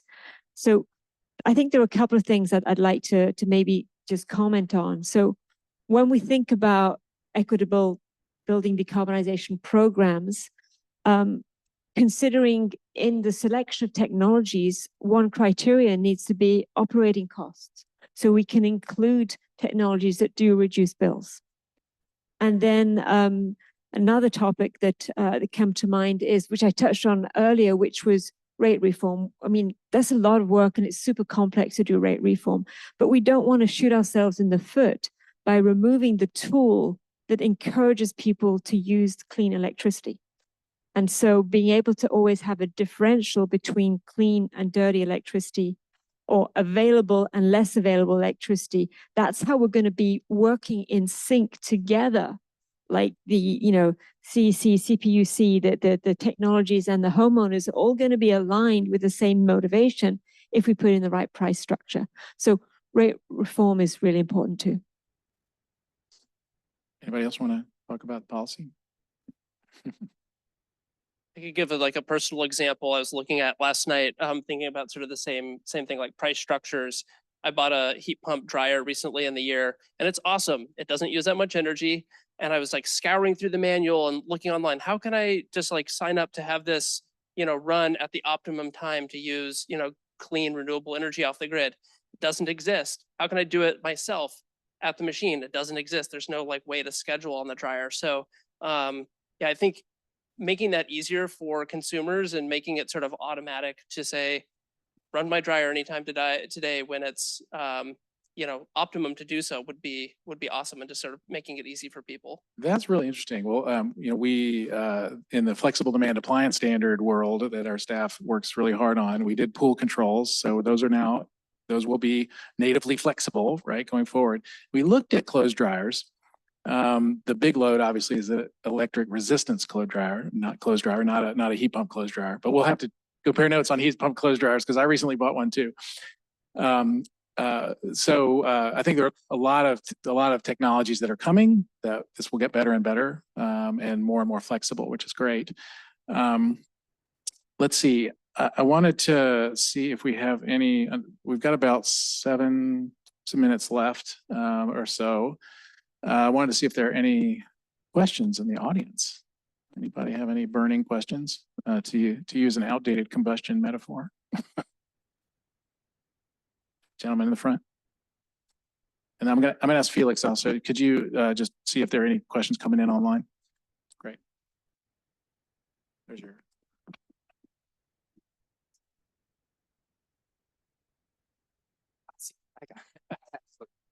It's a very unusual microphone here.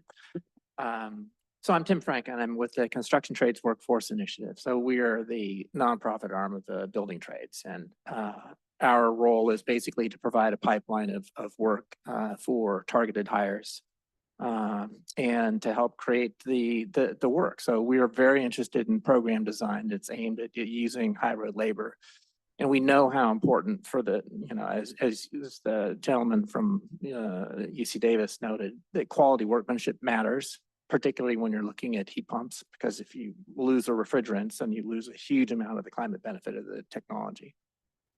But the historic practice in California of using rebate programs that give a small subsidy to a homeowner that goes out there and selects a contractor is not something that's ever really worked for us. And we are very excited about the potential of the equitable building decarbonization to change that paradigm. But we're really kind of in an R&D space because the contractors aren't used to working with programs that are really designed to use them.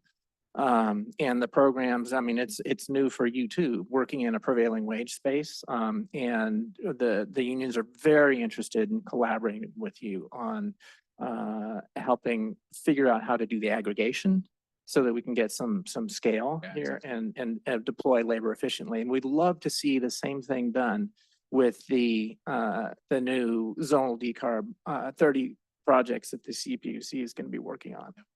I realize that's a different agency, but in any case, I really so the appreciate question, those comments. Do you have a question? so the question basically is for, I guess it's really for RMI and for AAEA, which is just to the extent to which you've looked at the potential to engage essentially contractors that are used to working in a prevailing wage environment and working on larger contracts. So you're not looking at small projects, but you're aggregating the work and potentially looking at doing that in a clustered context so that you can actually have deployment of labor that's efficient, where you can have laborers and electricians working together at optimum ratios, getting enough people on site so that you can have the optimal ratio of apprentices to journeymen, et cetera, all of that, which requires more scale than you get from a single family home. As my grandmama would say, we're probably singing from the same choir book because our program broke down the package in 7 key trades. And I reached out to Chris Hannon, who's an old friend of mine. I used to work in labor. And I don't think that there's going to be a transformation in decarb unless union signatories and labor writ large decide this is more attractive than what we've been doing traditionally, and that's commercial. It's going to be very disruptive and I think uncomfortable for folks to think about that model in decarb at scale. But I think one of the benefits is that in a public program where you're already using prevailing wage, and again, I'm biased, I would rather use skilled and trained. But again, that's going to require taking some signatories out of selecting in a commercial and apprentices as well, and also attracting new contractors into the space, which also is going to mean recruiting more signatories across the trades. But we have 7 key trades in our package, and I've got support letters from the state building trades and LAOC building trades where we were looking at running a contractor training program that unfortunately didn't get funded last year. But again, full disclosure, as a former labor lobbyist, I don't think we transform residential construction, which we need to do to get decarb off the ground, without labor. Okay, I think we're good. Any questions from the, well, let's see, we got one more. Let's go with one online and then we'll go to Mazi. Yeah, the question online is, when are combination water heaters, outdoor heat pump installations expected to be available? And are there ways of adding a new heat pump water heater to an existing outdoor heat pump compressor? Interesting. That sounds like that's a question for Harvest. Yeah, sure. When are combination water heaters, outdoor heat pump installations expected to be available? And are there ways of adding new heat pump water heaters to an existing outdoor heat pump compressor? So that's what Harvest does, combine heating and hot water with a single heat pump. So that's available today. So you can go on Harvest and you can have a look and see. And it's a nice technology because you're combining one single outdoor unit to deliver both your heating and hot water. In terms of the second part of the question, that was really, can we use an outdoor compressor and combine that with heat pump water heater? It depends on what that is, right? If it's air to water, it can be used to heat water, and it could ultimately be used for thermal energy storage.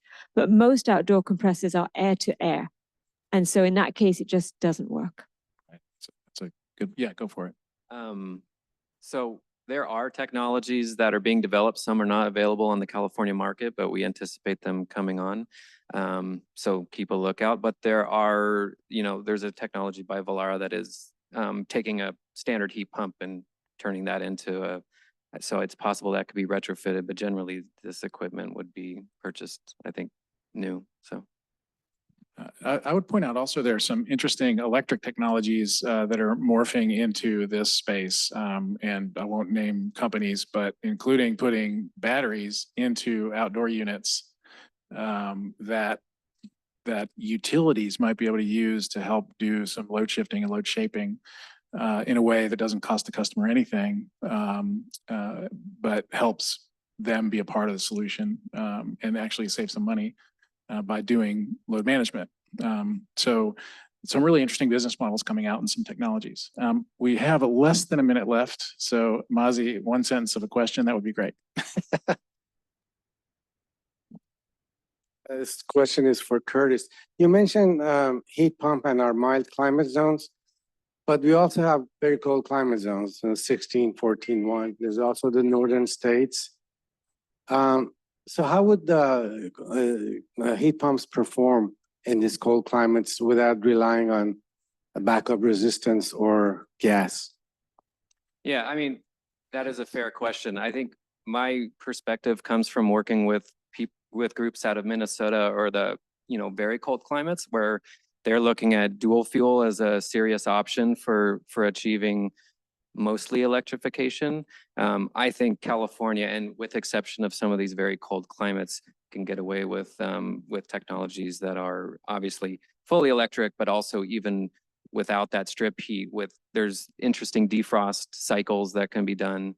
So we're looking at manufacturers to kind of develop further, and more variable speed systems are starting to offer solutions that can get away from some of those electric resistance heaters. Great. Well, really appreciate it. Curtis, John, Jane, Nick, thanks for all of your insights and for out there doing the hard work and the heavy lifting to transform this marketplace for building decarbonization and building electrification. Really appreciate all of your contributions today as well. So thanks a lot. A big round of applause for our panel.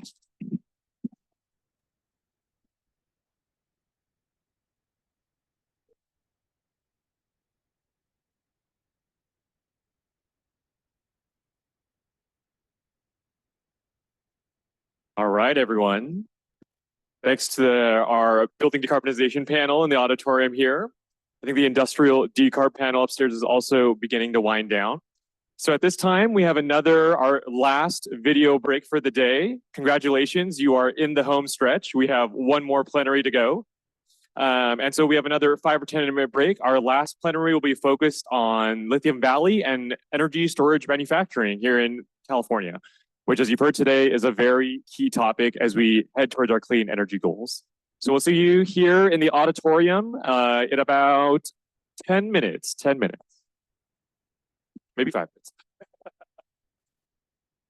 Hi, I'm Jane, the co-founder and CEO of Harvest. We've developed a truly affordable decarbonization solution for homes, and EPIC has been with us every step of the way.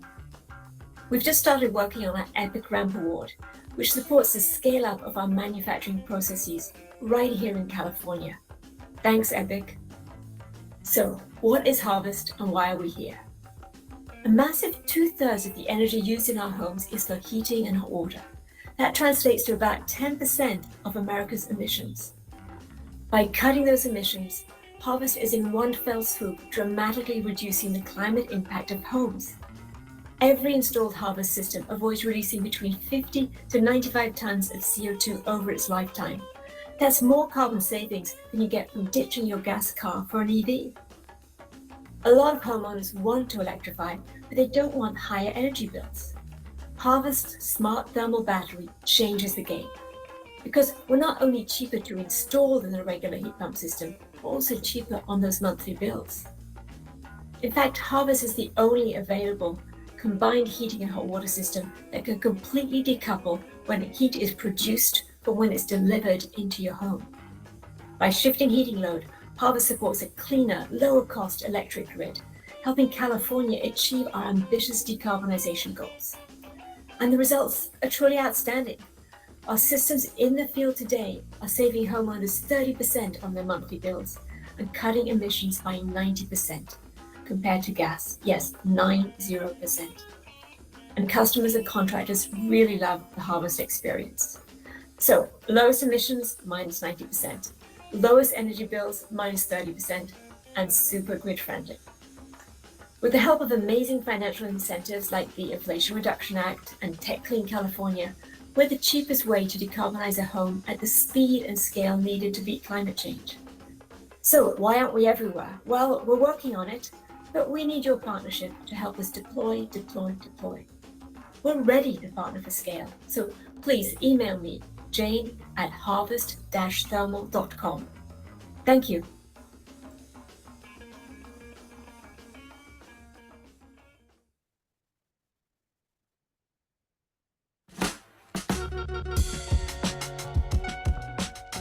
We're tackling this exact problem through the Bassett Avocado Heights Advanced Energy Community, or BASE for short. BASE is made up of local nonprofits and community-based organizations serving the unincorporated Los Angeles County neighborhoods of Bassett, Avocado Heights, and 6 adjacent communities. We place people at the center of project, the latest clean energy technologies, and employ financing and business model innovation. BASE works to accomplish this through intentional strategy in outreach, funding, and a combination of complementary program offerings. First, we focus on outreach. We engage the community early and throughout the process, partnering with community-based organizations and hosting community advisory committee meetings to find shared solutions.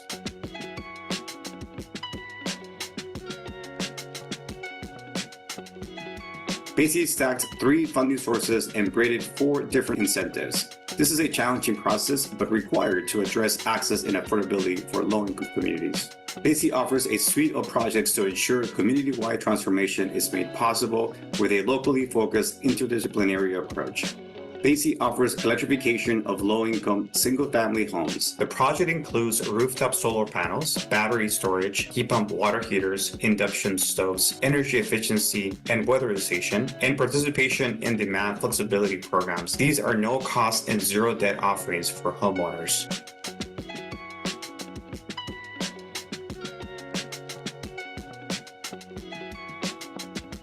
BASE developed a rooftop community solar project with Clean Power Alliance as the off-taker. This is California's first project to aggregate generation resources under 500 kilowatts. 2 sites with a combined 620 kilowatts of rooftop solar will provide 100% renewable electricity to an estimated 340 residential customers. The BASE service area is an EV charging desert. We're addressing this by installing 30 level 2 chargers across 3 local school district sites and 2 level 3 fast chargers at a 4th site. We're also offering homeowners electric car sharing trials and free level 2 home chargers to further increase EV adoption and reduce greenhouse gas pollution in the area. BASE tracked tailpipe emissions from heavy-duty vehicles and measured indoor air quality in homes to help develop mitigating strategies, support truck fleet electrification, and promote the gas-to-electric transition. The quantifying local air quality impact is challenging. Raising awareness and educating the community are key to advancing clean energy adoption. The BASE project continues to work towards all-electric, safe, and comfortable advanced homes while packaging our insights for an equitable energy transition. We're developing a scalability toolkit to help other communities replicate similar clean energy projects and strategies and advance their own energy transition.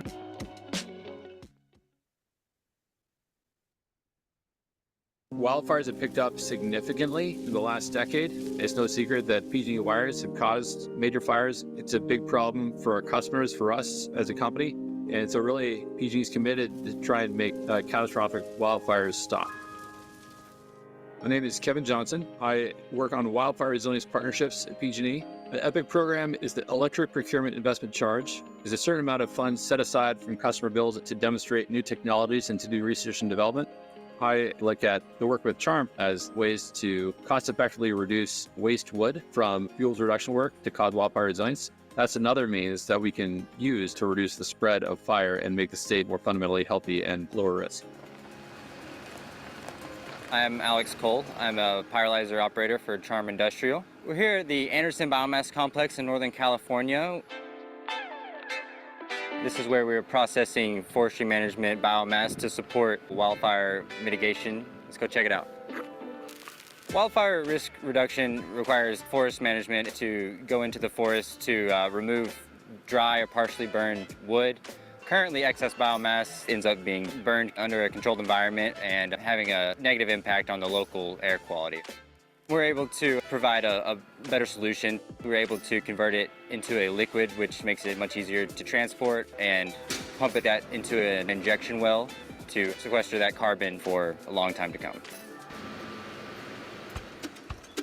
So we take our raw biomass here, The biomass goes into this hopper, which is brought up by the blue conveyor there to the top hopper. That top hopper will then feed into our reactor.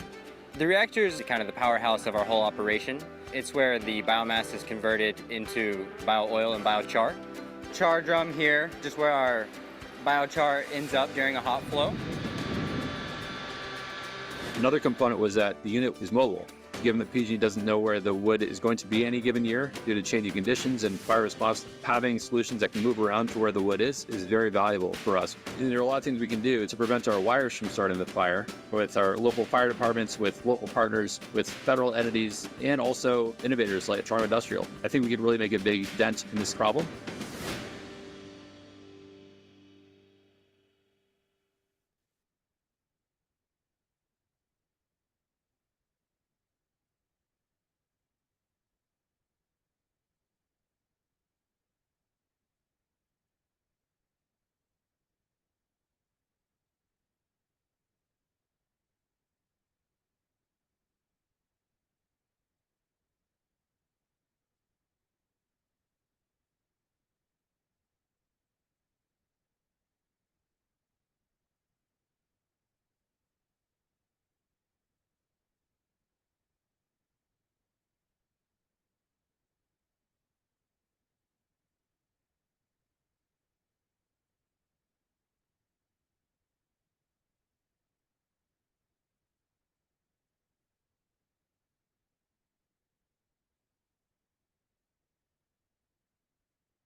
All right, folks, we'll be getting started in just about 1 more minute as folks begin to take their seats. So again, for those online and those in our audience, we'll be starting in about 1 minute.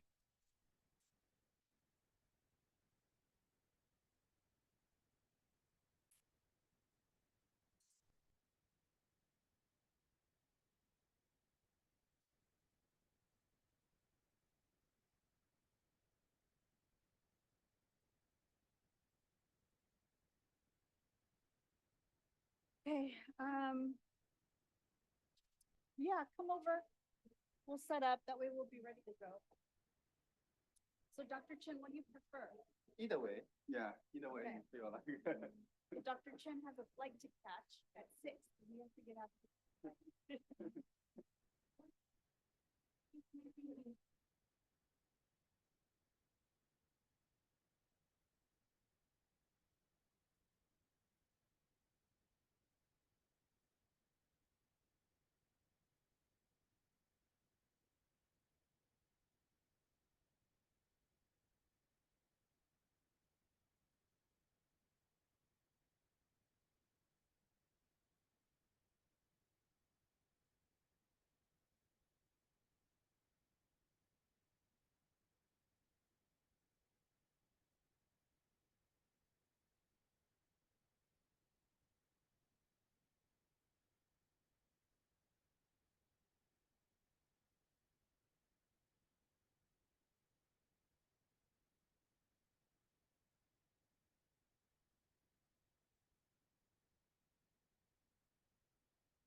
All right, everyone. If we could begin to take our seats. I know some folks from outside are beginning to mosey on in. Congratulations. You are at the final stage, the final plenary. It has been honestly an exciting day. It has been wonderful to see the enthusiasm, the energy for our first in-person event in a number of years. And I think it really goes to demonstrate the value of not only what we've done, but where we're headed. And I think with that, that is a perfect way to tee up our final plenary for the day, focused on energy storage manufacturing and the development of the Lithium Valley in California. So with that, I'll pass it over to Commissioner Gallardo to moderate the discussion. Buenas tardes, good afternoon, gracias, and thank you for joining us today. Before moving forward, I want to give a big shout out to the Energy Commission and the Public Utilities Commission staff who are working together in a really successful partnership and for organizing this symposium and our panel. We've already heard a lot about so many of the project successes made possible by the EPIC program. I'm excited to talk to the panelists and you, the audience, about opportunities for California's lithium-based economy and battery manufacturing. As the world looks to electrify, global demand for lithium is expected to grow as much as tenfold in the next decade. Yet virtually none is produced in the United States. California's Salton Sea region contains one of the largest lithium deposits in the world. And recent analysis from the Lawrence Berkeley National Laboratory found that there's enough lithium to support over 375 million batteries for electric vehicles. That's more than the number of cars on the road today in the entire United States. So does anyone else think that's a lot? Right? It is. It took me a minute to wrap my head around that number. But California is well poised to build on this prospect to establish and expand a cradle-to-grave lithium battery value chain in our state, while embedding equity and environmental protection into its development. And we're working hard to help deliver on that vision. Vital research and development advancements made possible by EPIC have helped advance novel lithium recovery processes and battery technologies and recycling processes while delivering ratepayer benefits, including safety, performance, cost improvements, and better health outcomes for Californians. I'm looking forward to hearing from our panelists about the opportunities they see for California to build out or build on our R&D progress to build out a lithium-based economy in California. As other states and nations look to develop lithium mineral resources, what I'd love to focus on with our speakers is how California can help scale these technologies, leverage this lithium resource, and keep these companies and job opportunities in our state. While there is enormous potential to scale this industry and grow the lithium economy, we need to work quickly and collaboratively to ensure local communities and governments can leverage the support of the state and federal government to help deliver real benefits, all while weighing competitiveness concerns from companies looking to locate in the Salton Sea region. I call this the moment of greatest leverage. So as moderator, I'm going to leverage my privilege to make a couple of plugs. First, as a state, we are working hard to advance the vision of a lithium-based economy in California, as I just described. So I invite you to join us for a workshop this Friday, November 1st at 9:30 a.m. via Zoom to learn more about the Lithium Valley vision. We'll hear what state agencies are doing to support and invest in the Lithium Valley and the companies looking to establish in that region. My second plug is for Benchmark Battery Week, happening November 12th through the 14th in beautiful Marina del Rey down in Southern California. Benchmark Battery Week brings together key decision makers and active participants in the lithium battery and electric vehicle supply chain, from global policymakers, financial institutions, car makers, battery manufacturers, and critical mineral suppliers. I attended Benchmark Battery Week last year in Marina del Rey, and I'm thrilled that they're keeping it in California. This year, I will be providing the morning keynote for the event on November 14th. And if that's not enough motivation for you to go, there will be other excellent speakers there the entire time. So if you are working in the lithium battery supply chain space, I highly encourage you to check out the event. With those plugs out of the way, let's dive into our discussion. So instead of reading everyone's bios, I'll leave it to each of our panelists to introduce themselves. Please share your name, your organization, and how you are connected to the lithium economy in the state. And after we hear from our panelists, I'll start us off with a few questions before turning it over to the audience for Q&A. So we are very privileged to have a representative from the legislature among us. So we'll start with Dan Reeves, who is Chief of Staff to Senator Steve Padilla. Dan? Thank you, Naomi. Like you said, my name is Dan Reeves.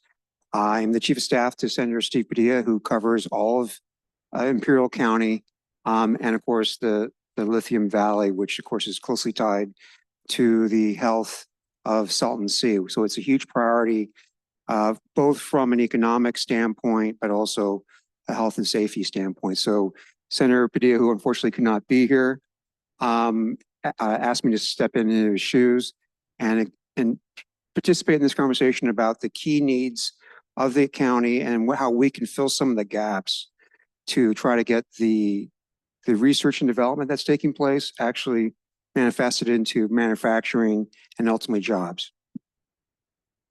And Dan, I know those are big shoes to fill, but we are very grateful that you are with us and willing to join. All right, so we'll go next to Prabhakar.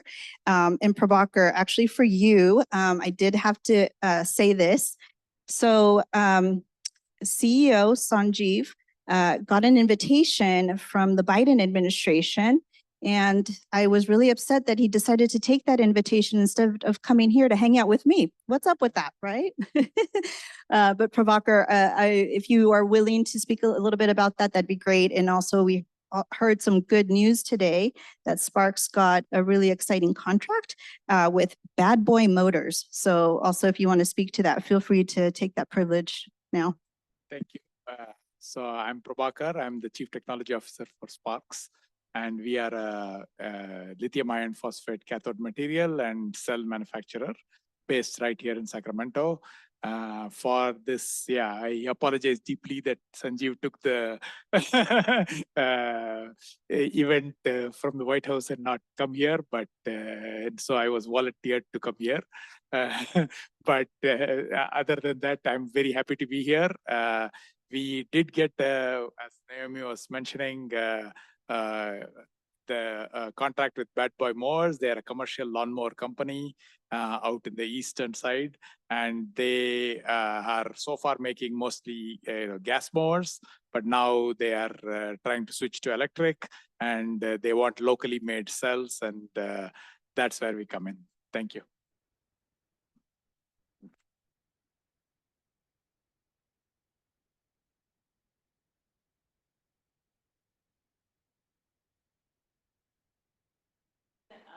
Is we make cathode material in the most, we call it future-proofed manufacturing. So we're making cathode material, which is the largest cost component of the battery pack, in the lowest cost, lowest carbon way possible domestically. So just to say a little bit more about that, we've been fortunate enough to be funded from a number of the CC programs, which have gotten us up to a pilot scale that we're going to be building in Alameda later this next coming year, which we're really excited about. Our process is called Future Proof because pretty much we use no water and we have no waste. We use the lowest amount of energy possible. So that means over time, as time goes on, the cost of it's going to continuously go down. But we also use domestically advantaged feedstocks. So that's a really big component when you're looking at reducing cost and being able to incorporate these supply chains. And one other big component is our process is flexible across all chemistries. One of the areas that I think we're probably going to touch on and get into is batteries are hard. So even if you have the lithium, you have to do a lot of things to the lithium to make it into the battery to create that high value, really good product for electrification and energy storage. And actually commercializing these supply chains domestically is a really big challenge, not only sort of for the Western world, but also for California. California. Yeah, so we're really hoping to be part of the solution on the largest cost component, and creating very good jobs that are going to be transferring the clean energy sector, or sort of traditional energy sector, into clean energy 2.0. So, hello everyone. My name is Zheng Chen. I'm a professor in the Chemical and Nano Engineering Department at UC San Diego. So we have been very focused on materials, particularly lithium-ion battery materials, as well as its alternatives such as sodium-ion batteries for their new composition, new structure discovery and designs. And we're also very interested in the next generation manufacturing and recycling process. So particularly in the past couple of years, we have been very fortunate to have projects and collaboration with California Energy Commission through the EPIC programs to scale up recycling process, particularly direct recycling. So what we're really doing is trying to understand the science and engineering challenges from building a few grams of synthesis to kilogram scale of pellet or small pellet to understand the challenges among the engineering process for scaling up.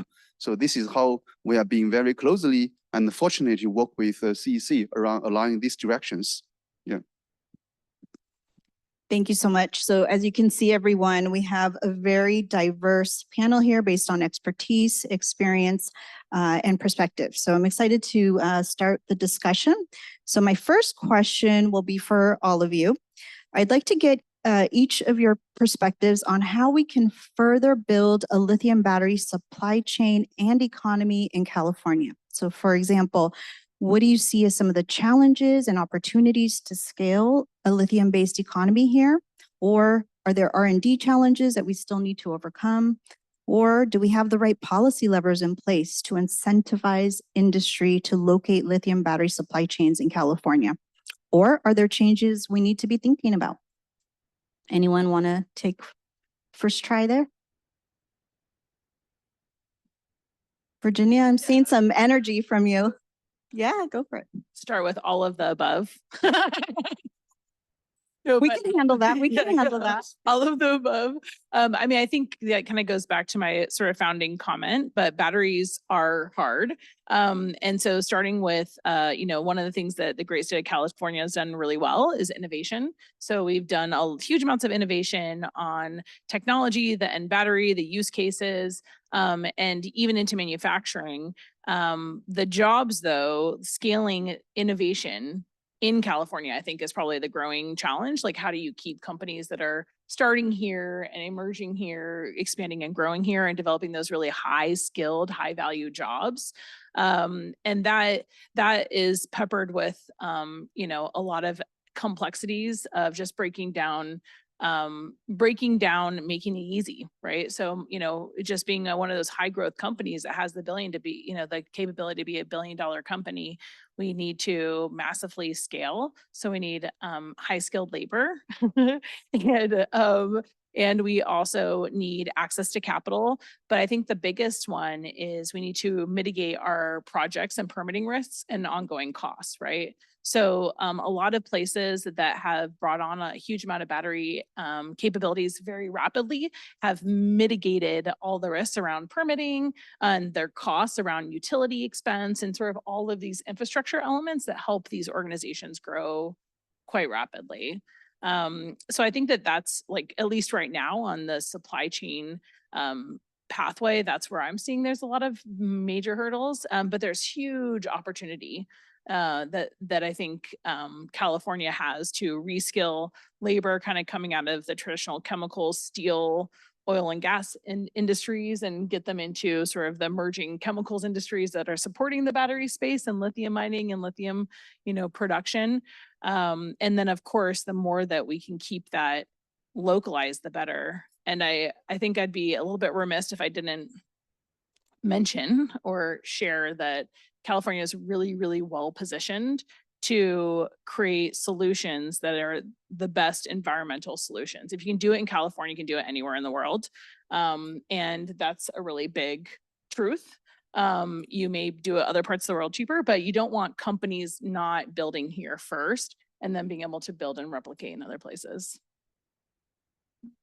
Excellent. Thank you. And you mentioned places. I was just curious, are you talking about other states or? Mostly other states. I mean, right now, there hasn't been a huge amount of lithium production, processing, and cathode manufacturing outside of China. You know, in the Western world, there's been very little, but there has been some. In North America, there's been none, right? So, and I mean, just to kind of go on to the innovation side of things, if, you know, for when you're even extracting lithium or anything that's going to go into the battery pack, to get the customers at the EV side of things, or even energy storage on the battery world, you have to actually prove that that material you extracted works in the battery at the same rate. And that's a really big hurdle because that means that any company along the supply chain, we have to get really good at being able to test batteries, make battery packs, and it's not standardized. So there's a lot of hurdles that could be solved to expedite this pathway. But that is just, you know, big, huge market and a lot of black boxes. So everyone's reproducing this type of skill set, which I'm sure you can relate to. So I agree completely with what Virginia said. I think California is a great place to innovate, and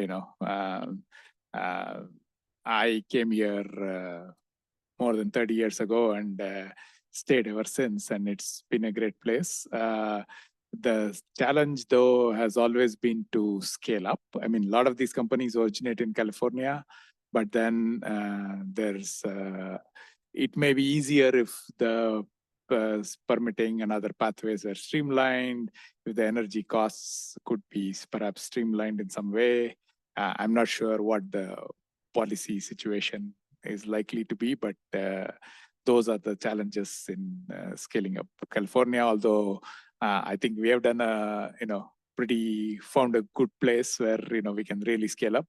So we are happy about that, but it took us quite some time to find such a place. All right. Well, I'm glad to hear that there's desire to stay in California and do as much as you can here. So we need to step up. Any thoughts, Dan or Dr. Chen, that you want to share? Just to piggyback on what you both have said, I look at this in different buckets. First, there's that scientific technological bucket that EPIC has been helping fund for R&D and the work that the professor is working on, making sure the science is actually there. Then the business community has to take over and figure out the economics of putting together that technology and scaling it up. I think for us as policymakers, we look at the third bucket, which is the surrounding infrastructure. You hinted on the highly skilled labor force that we need to make sure that you have access to. And that's something that as policymakers, we need to be focused on. And while the technology is being developed and perfected, we as policymakers also need to be focused on the surrounding physical infrastructure, not just the highly skilled labor, but for instance, in Imperial County, where the lithium is going to be extracted. I was talking to Naomi earlier today, there's over 100 bridges in Imperial, many of which are very old and outdated, and you can't drive a truck across. So there's roads infrastructure that needs to be improved. There's no rail line out to those communities. So there's a bunch of transportation infrastructure that needs to be improved. They don't have waste treatment facility out there. There are some cities that don't have paved roads. So there is a lot of investment that we as a state need to be coordinating with the county on to make sure that companies, and we're hoping Sparks will be one of those companies that'll end up in Imperial, in the county of the highest unemployment rate, not just in California, but one of the highest in the nation. And there's also this other benefit that I want to touch upon, which is if we can get this industry up and running effectively, there is an extraction tax, some of which will go to the restoration of the Salton Sea, which is this sort of emerging environmental catastrophe, that those funds will be absolutely critical in trying to address that, which will help with the health and safety of the local residents. So we want to try to provide the supporting infrastructure for you to do that business model that you're working on today. Right, multiple pieces to that puzzle, including infrastructure. Dr. Chen, is there anything you would like to add?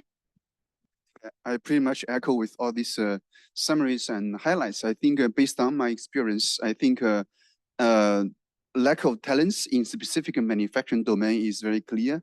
Before the pandemic, actually, as a professor, we received a lot of emails from industry asking for candidates for taking positions in the companies. I think with a lot of investment coming in from government, DOE and federal government and also California, I think this is going to grow. I mean, the job market is going to grow, although there are some like up and down period. So this is one thing. So for example, at San Diego, we are creating special programs, basically close to a curriculum to train people undergraduate and graduate level to be able to do better R&D at a very kind of hands-on level to make them ready for taking jobs in kind of industry. And the other way, as R&D person, I would say there are still a lot of R&D to be done for commercialization and manufacturing. California is very, very strong at innovation, the relatively low TLL level from TLV 1 to 3 to 4. But when I go about 4 to 5, I think there are a lot of things to be done. I would say this is engineering R&D, even from 1 kilogram to 10 kilogram to 100 kilogram. I think things are very different. We have experienced the pain and the challenges and the bigger gaps from materials transformation and scale up. Those are still remaining R&D as a lot of new chemistry, new materials need to be put into the market. I think those are opportunities and also challenges. And beyond that, I think the entire ecosystem and the supply chain, for example, we want to build something for R&D to do 1 kilogram or 100 kilogram synthesis. We don't have such a ready equipment. Everything we have to find and look and design, all the vendors take 6 months, maybe 3 months at a minimum to give you a blueprint and give you a design. You agree it's going to be another maybe 6 months.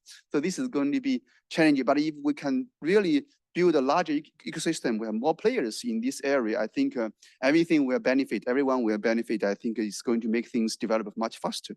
So this is what I see from my perspective. Yeah. Excellent, thank you. Now we'll go to our individual questions. Dan, I wanted to start with you. Again, I mentioned earlier, I was grateful to have you here, and particularly because you have over 30 years of legislative experience. So I think that, lends to incredible perspective. You've worked on historic bills like SB 100 and SB 350. So this might be a little bit similar to the prior question, but specifically thinking about the Lithium Valley vision, what type of support do you think would be the most effective to enable the growth that we're hoping for in that vision? And I appreciate that. I think that the counties throughout the state have different and various levels of sophistication. For instance, when Sparks is working with Sacramento County, it's a fairly sophisticated, well-funded staff operation. In Imperial, it will not surprise you that they have a very small, limited scale government. Traditionally has grown alfalfa as an industry. They're struggling with this transition to solar farms. It's been very controversial. They don't have the tax base to support a large staff infrastructure. So even developing a plan for identifying the needs, the infrastructure needs, and supporting needs is a challenge for them. So we as a state, I think, given where the location where the extraction is going to take place, need to recognize the internal local government limitations. It's not a knock on the county. It's just a very small government down there. And they need the support of and the cooperation and collaboration with the state that can bring resources to bear and perhaps some private consulting to help identify those gaps, because we need to start making plans on the infrastructure side. And I think it's sort of unfair to expect Imperial to spring out of nowhere and be able to develop a highly sophisticated plan that they've never done in their history. And so I think that there's a real role for both the administration as a whole, being CEC, GoBiz, State Treasurer's Office, and others to help them figure out how to develop the right plan to support the infrastructure and the industry that we hope will develop there. And I think that that's our role, is to try to be both an advocate for the county, but also bring resources to bear to help materialize and realize the plans that are necessary to make sure these industries can flourish. Yeah, I think you're right. Every place is different and we need to embrace them with that nuance in mind. So we're looking to partner even more closely with the County of Imperial as we're moving forward. So appreciate that, Dan. Next question is for Prabhakar. So in looking to establish battery manufacturing in California, Sparks took the initiative to form partnerships with unions and tribes, and the Torres Martinez tribe in particular.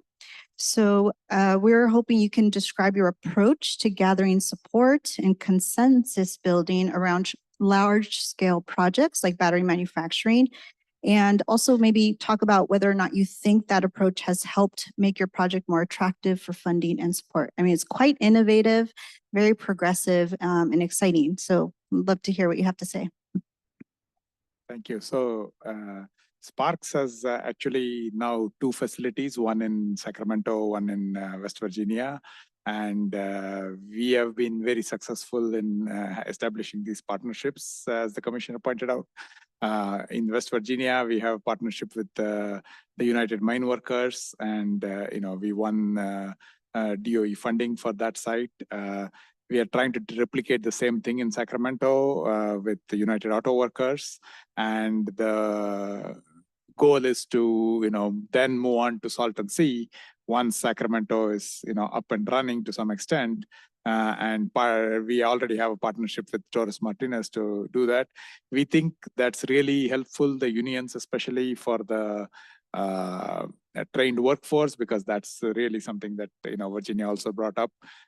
We think that the trained workforce it really helps to have a strong union partnership with that.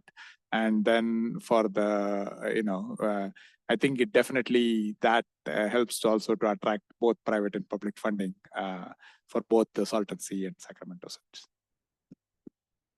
Thank you. So it adds value is what I'm hearing. Yes, we think it really adds quite a bit of value, and that's why I think Sanjeev has been doing that. You got Virginia excited over here. Go ahead, Virginia. So, I mean, and I think just to add to that, we also developed partnerships sort of similar in like the template with unionized labor. And one of the big goals that really sold me, I'd say personally as a leader, was the realization that the unionized labor does a really good job of creating safe workplaces. And separate from, really the workforce development, reskilling, all the above, but like, I think to your point of the infrastructure being light, I mean, just generally in this market, we collectively, even as a nation, have not done that, huge amount of battery manufacturing. And being able to really bring safety to then bring that high skilled talent that's come into sort of traditional chemicals and oil and gas infrastructure over decades in a much more rapid way is going to be incredibly important. So leaning on them in a more effective way. That's an excellent point. And that is one of the ratepayer benefits that we mentioned earlier. Safety is major. So we appreciate that. And actually, Virginia, the next question is for you. So Silvatex has developed a new way for producing the most expensive part of the battery, the cathode, using much less water and energy than standard manufacturing processes, as you described earlier. So given the state's water constraints, especially in places like the Salton Sea region, how do you see your technology and company unlocking the potential for battery manufacturing capacity in California? Well, thank you for that promotion. You did a very good job on the value proposition. So, I mean, the way that the thing that's very interesting is 98% of cathode manufacturing is done in China today, and it uses huge amounts of water, specifically for NMC and LFP. This is a little too technical, but the materials that go into the EV and energy storage batteries, it's actually a rate limiting step on accessing water because just even in the Western world, there's not the amount of energy and water accessibility for larger scale production. So to even produce it in, let's just call it North America, you have to massively reduce the amount of water utilization used. I think Elon Musk did a great job mentioning this in 2020 as sort of Battery Day is sort of the big issue, one of the big issues. We kind of went a step further and said, okay, well, where a lot of the lithium is, it's pretty much desert. And, there's really back to infrastructure, water infrastructure for anything around manufacturing of materials, chemicals, and the battery packs or water is the rate limiting step in capabilities, and scaling up a lot of the time, along with potentially utility and other resources. So our process being waterless is a massive unlocks the ability to potentially co-locate closer to the lithium source or the other component source, which is absolutely necessary for the Western world and in the Western region of America to even play in the game. Period. And then on top of that, the other component, I like to say it's more environmentally friendly. Of course, we have good rules in North America and in California that we should be standing by. But the biggest thing is making it lower cost. So ultimately, we're lowering the cost of these materials that can go into the battery packs, which will unlock a greater, more robust economy and solutions for a broader subset of the population. So I'm talking low cost batteries for low cost vehicles, electrification, energy storage for all. Well, I don't have to do much to promote. You're doing excellent work, and that's really good to hear. All right, next questions for Dr. Chen. So Dr. Chen, your most recent company, Xpost Technology, is developing methods to recover battery components at the end of life. California is also home to the most EVs. How does your technology support a more sustainable and circular battery supply chain in California?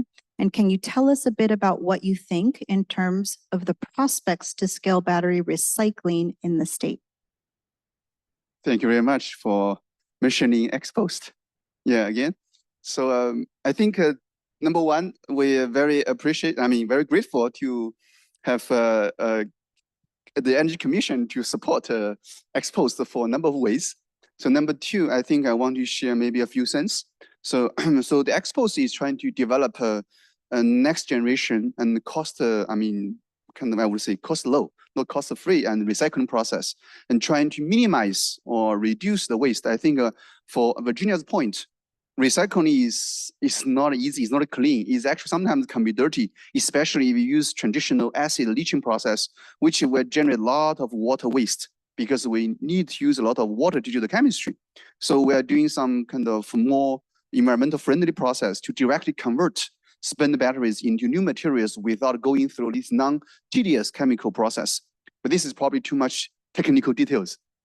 But I think how we've seen the opportunities and challenges or thoughts regarding recycling and promote recycling to close the loop in California, I think there are a few things I want to share. Number one, I think we still need to increase or enhance the public awareness of recycling batteries. A lot of people might have changed your cell phone or laptops already a few times. You might have a few phones in your drawer or a few old laptops at home, somewhere in the garage or in your kind of study room, right? So you need to realize the older the battery, the more risk you're going to have, and they have a lot of value. So dealing with these spent batteries is very important as a contribution to environmental sustainability and economics for the entire battery industry. So number two, in order to really build and cultivate such an ecosystem, we need a lot of players, including precursor providers, chemical synthesis manufacturers, equipment builders, and the plant builders and equipment. A lot of people need to work together. So think about one industry. California has been the kind of the hub for a lot of technology, including, for example, 10 years ago, we know silicon, right? Silicon come from Stanford, like the promotion come from Stanford, but it takes so much time to commercialize. Even today, there are only a few players in making silicon in US. But in China, there are probably at least 500 silicon manufacturers. So this is a very different scale because everyone is studying this. Then we have people to see the market, to provide precursors, to provide equipment. Same thing needs to happen in the States, in California or in America. We need to build a large ecosystem where we can discuss and communicate and exchange ideas. Same thing for many other areas. We need equipment and builders, we need the plant designers, and we need the environmental kind of expert to build the process to integrate and minimize the water usage. So this is a lot of things. I think some mechanism like the industry academic consortium that we work together is going to be very beneficial. So the last point I want to mention is, I think we need to also have some policy, okay? Who is going to be responsible for recycling? Who can contribute? Because recyclers want to claim benefits, claim economic incentives. Car OEMs and customers, I think they are their own interest because the electrical vehicle batteries are very valuable. they can be sold at a reasonable cost, a reasonable price. Who is going to benefit the most? Who is going to carry the cost? So I think there should be some mechanism. I understand it must be very complicated, but we should think about an idea how to promote and motivate all this kind of people of interest to basically working together to follow this principle so everyone can contribute and everybody can benefit a little bit by building such a recycling kind of ecosystem. So I think that's my few cents to share. Well, those are a lot of sense. We appreciate. So I think you were describing me with the batteries in the at home and in the garage and whatnot. But what I really like is that you're emphasizing recycling, and that is part of the vision that we've been thinking about for Lithium Valley. And it can be difficult to think that far, but I think it's important that we do. And I love the idea of an academia industry consortium to get those wheels turning. I see Dan's wheels turning on that one too. So appreciate that, Dr. Chen, and that you are leading those types of efforts and working on that with us. All right, well, I'm eager to get to the audience because I know they have questions for you too. So this is going to be my closing question for the group. What do you see as the most critical near-term investments California can make to help grow the state's lithium-based economy and manufacturing supply chain? So again, what is the most critical near-term investments California can make? Anyone excited to take that one?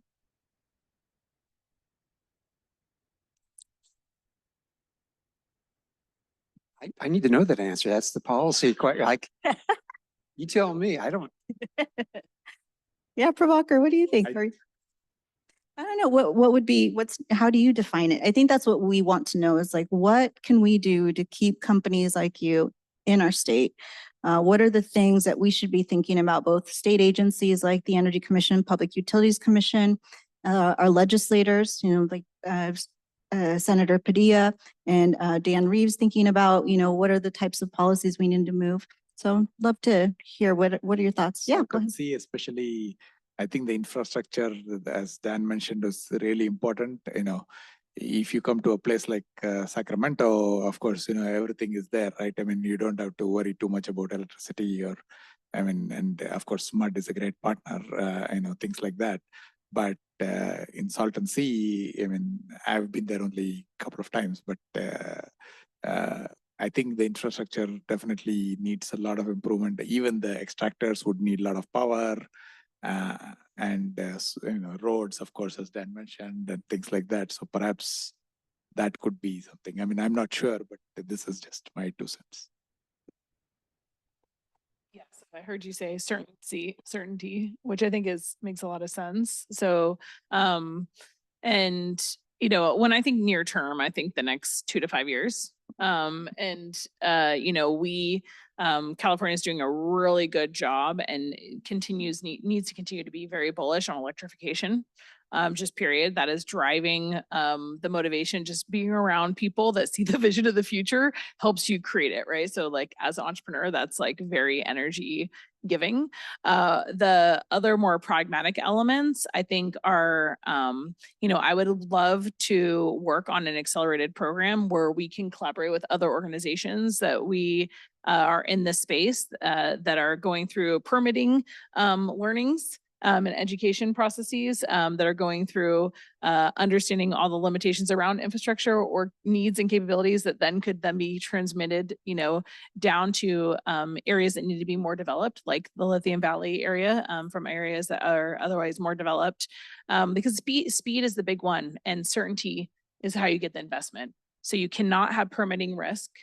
You cannot have risks also of high skilled labor. So that's another area that there's a really strong ability to leverage and collaborate with education institutions, be able to have a pathway so that you're not competing with Tesla or getting kind of the folks from there as sort of like educating the battery structure, right? That's slowly been mitigating away. So I would really love to see more collaboration and more funds going into how to mitigate the risks, get more certainty to building scale and just proving that out and having anchor solutions that you could come visit, see, where you're able to eventually connect the dots of getting the lithium from the valley, putting it into a cathode, putting it into a battery pack, and being able to provide that to an industry leader, and just putting those pieces together, even if it's in a smaller version way that can be replicated, mitigated, and scale, it helps to grease the wheels of investment. Excellent, thank you. Dr. Chen, did you want to add anything? Yeah, of course. I totally agree. We need more funds, more more support. But I think something probably is equally important is from policy-wise, anything we can do to save the time is very important because the market and technology is also developing very rapidly.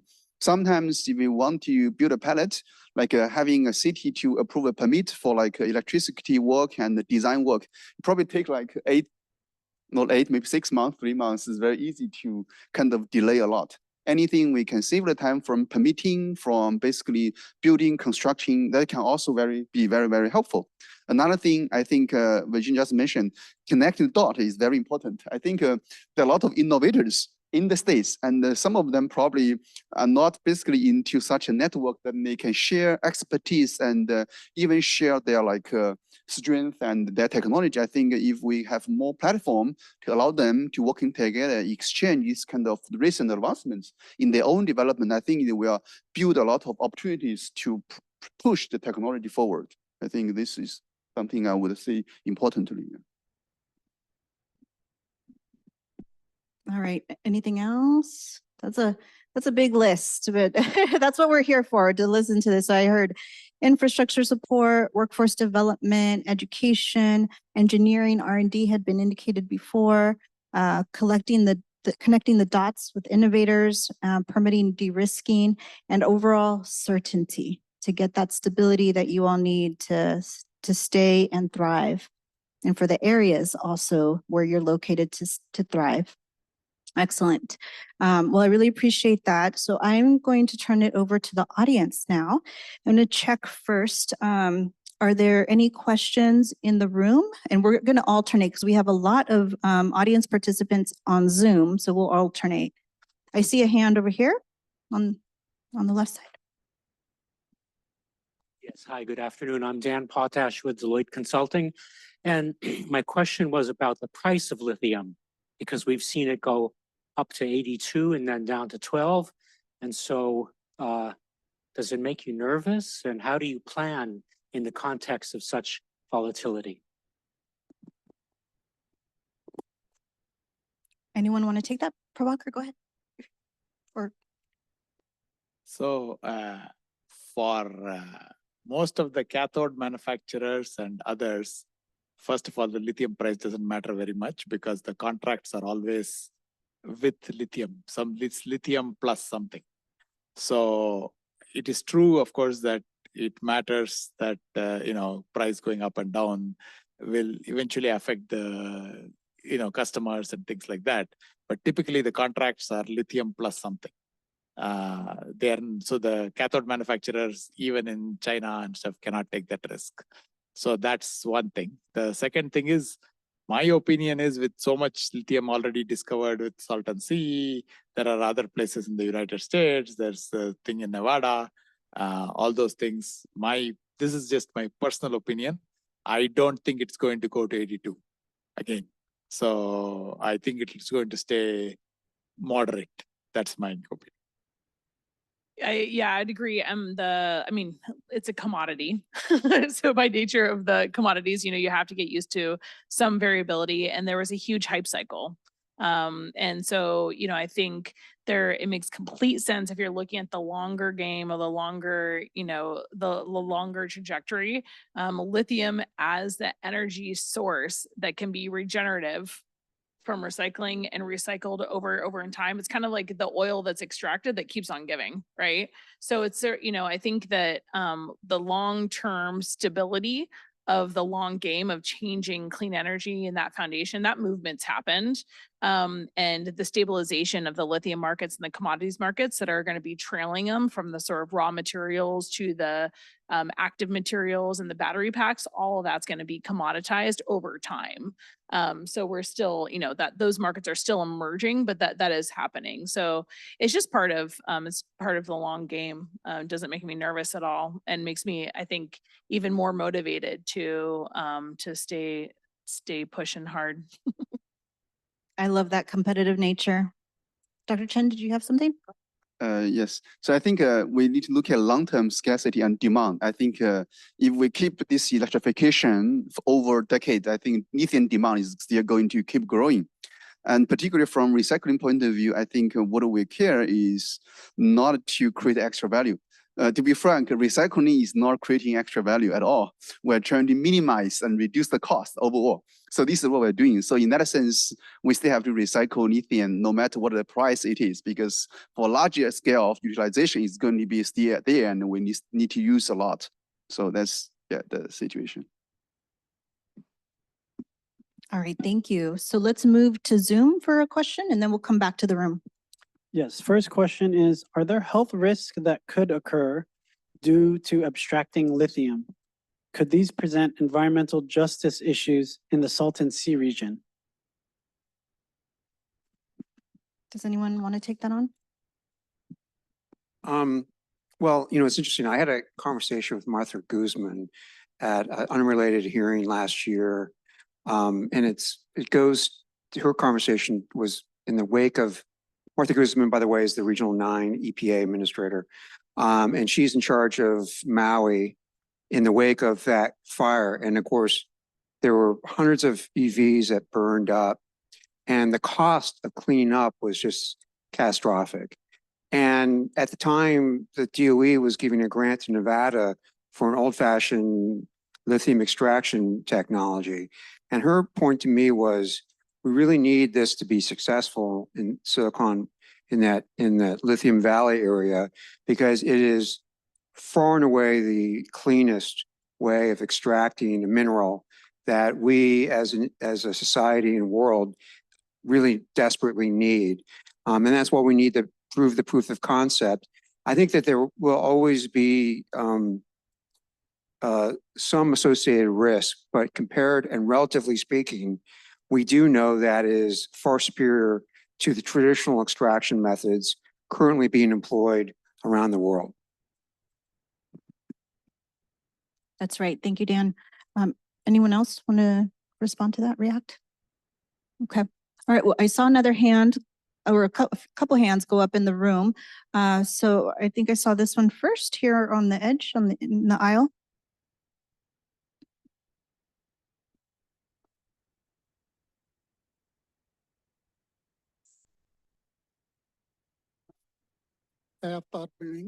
Former research program managers with the California Energy Commission. We're having trouble hearing you, sir.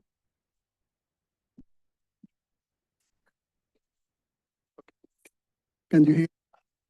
That's better.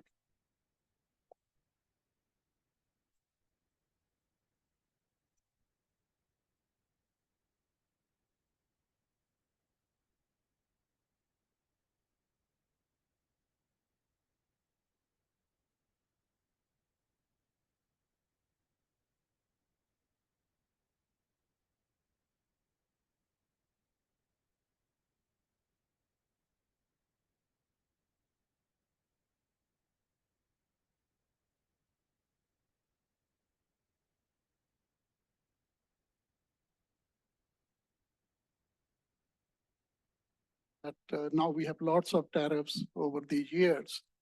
How is that working for you? If that policy is beneficial to you or it is hindering some of the work that you guys are doing? All right, thank you. I think Virginia wants to answer. Go ahead. I think I heard it. Yeah. So I think the value of tariffs. Long-term stability is very important. Being able to build up a lower cost model and create valuable returns for investors is very important. The tariffs provide that structure. to be able to give a kickstart for the sort of battery supply chain manufacturing component community. The intent is that, you know, in the Western world, specifically, you know, in California, we would be incorporating advanced innovation. So you'd already have a better cost margin that could happen over time, but that will take time to get to that commercial scale. So the tariffs completely allow for the desire to build and manufacture domestically. And I think that's been absolutely critical to kickstart this industry. Excellent. Thank you. Anyone else? All right. So let's go back to Zoom for a question. Yeah, next question is, can the panel speak to the development of non-lithium battery technologies as part of developing an energy storage ecosystem in California?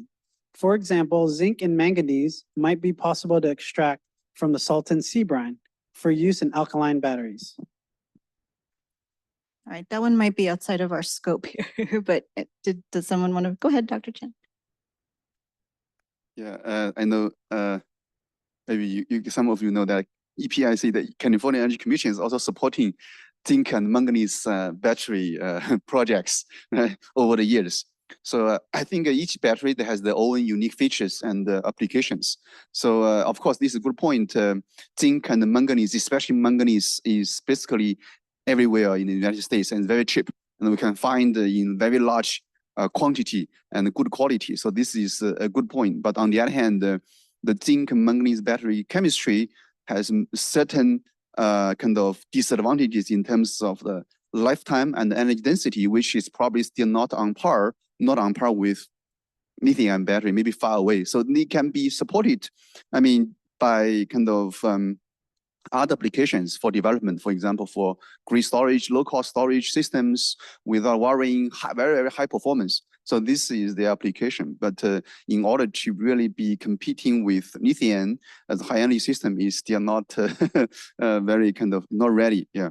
And there are other chemistry, maybe in California, for example, we have sodium battery, which is coming up, and the US has a lot of innovation, and a lot of strong startups are doing sodium batteries, which is probably can partially complement and replace some areas that lithium batteries are using. But this is something at a relatively low readiness level in terms of large scale application. So one quick addition is that there's room for all, and everyone needs to be successful to kind of go after the clean energy revolution that needs to happen for mitigating carbon emissions globally and in our great state. So I just want to state one of the pieces I think this isn't a competition between lithium ion battery and other solutions. There is room for all, and everyone needs to be successful. You need to be successful. I need to be successful. You need to be successful. And, all of that needs to come together to even have an opportunity to mitigate the carbon emissions we have to go after. Thank you so much for emphasizing that point of there being space for all of this. And that's what we got to be thinking about. All right, I saw a hand in the back go up. Can you hear me? Yeah. I'm sort of interested in talking through the timeline of all the batteries that we're going to be getting out of cars that need to be recycled in the near term, sort of at odds with the first costs and all the effort that's going to be taken to just get the lithium out of the Salton Sea. And it seems like there's a lot of lithium there. So is there going to be a strong driver for industry to actually want to spend the effort to recycle lithium that we're going to start seeing coming out of our vehicles and other sources? And how and when do mandates to start recycling sort of play into sort of staying competitive in California to sort of do both? And are they at odds with each other? Is that? So it's a good point, actually. Yeah, logically, this is very reasonable. But think about even from today, we have identified a lot of lithium in Salton Sea. Probably take another couple of years, maybe even decades, to build 1,000 tons. I'm not very optimistic in terms of building everything in a short period of time to meet the industry demand. But of course, it's probably going to happen.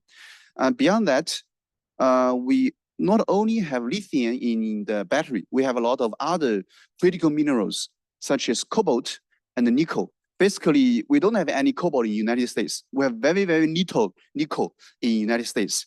And actually, we don't have nickel and cobalt in many, many countries, yeah, including China. So, I mean, in each electric vehicle, you probably have like 50 kilograms of nickel and the cobalt, even more than that. In total, there are maybe 300 kilograms of metals, including copper, nickel, and cobalt. So recycling them is not only for lithium. So this is one thing. Number two, there are also a lot of economic reasons because the whole battery pack costs maybe 40% today for the EV. Okay, so think about it. If you have a battery driven car that you no longer want to use or cannot use, like maybe Uber drivers, they drive like electric cars, and then they use more intensively. Okay, there will be chance coming off. Also in California, we are very advanced in grid energy storage using battery powered banks. So those batteries degrade much faster than people expected. So there are a lot of demand in recycling those kind of batteries. Yeah, so it's going to be very necessary from my perspective. Completely. And that's, I think, just the additional point I just wanted to make was just like, I think for electric vehicles, people have been surprised at how long the batteries lasted. And then you're having the opposite happen for energy storage, and also the volume of materials that go into energy storage and just the huge enormities that go into that. You know, you're going to need everything and all based off of the critical minerals over and beyond lithium. So those are all definitely key. Good question. All right, so I hate to say it, but we're at the end of our session and I still see hands in the room and I assume there are some on Zoom too. If you want to continue the conversation, don't forget we have a workshop this Friday, November 1st, to talk about the Lithium Valley Vision. So please bring your questions there. We welcome them. And before we go, let's give a big round of applause to our panelists who they're all doing incredible things. And this was a robust conversation and I hope we can continue talking. So thank you so much. And thank you to all of you for joining us today. Yeah.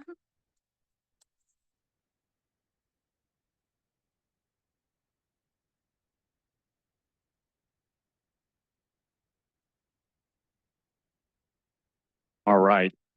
Thanks again to our Lithium Valley panel. And you are now at our near finish line. It is in the distance. We are about to introduce Luam Tesfaye from the CPUC, Deputy Executive Director for Energy and Climate Policy, to provide closing remarks. So they will be brief, I promise you, and I think it'll be a great way to leave us with some positive thoughts before we end our session today. So Luam Tesfaye from CPUC. Thanks.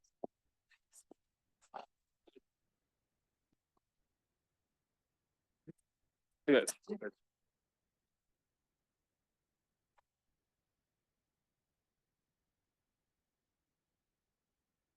Great. Thanks for that introduction, Fritz. And that was a great final panel for the day. You know, being the last speaker, I'm the only thing between you all and happy hour. And so I will make my remarks brief, but I do have some planned remarks as well as some reflections from today. And I've really enjoyed the ability to spend a lot of the day here, as well as connecting with a number of people out in the lobby who had some great presentations that they put together about their projects that have been supported by EPIC, as well as other funding sources. So I do highly encourage all of you to connect with those that have tables outside. So yes, good afternoon.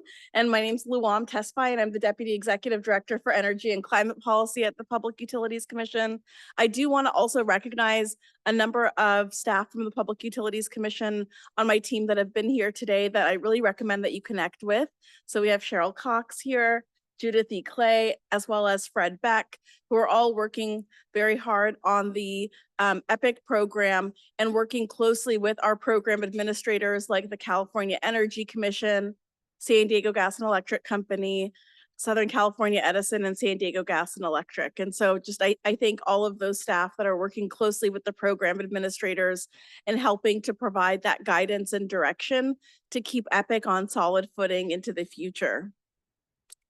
So the Public Utilities Commission's oversight over the EPIC program, it really gives us an opportunity to work with all of the program administrators, like I just said, to really ensure that this source of ratepayer funding for research and development is strategically invested and is guided by Public Utilities Commission and California policies, and that they really have measurable results for ratepayers.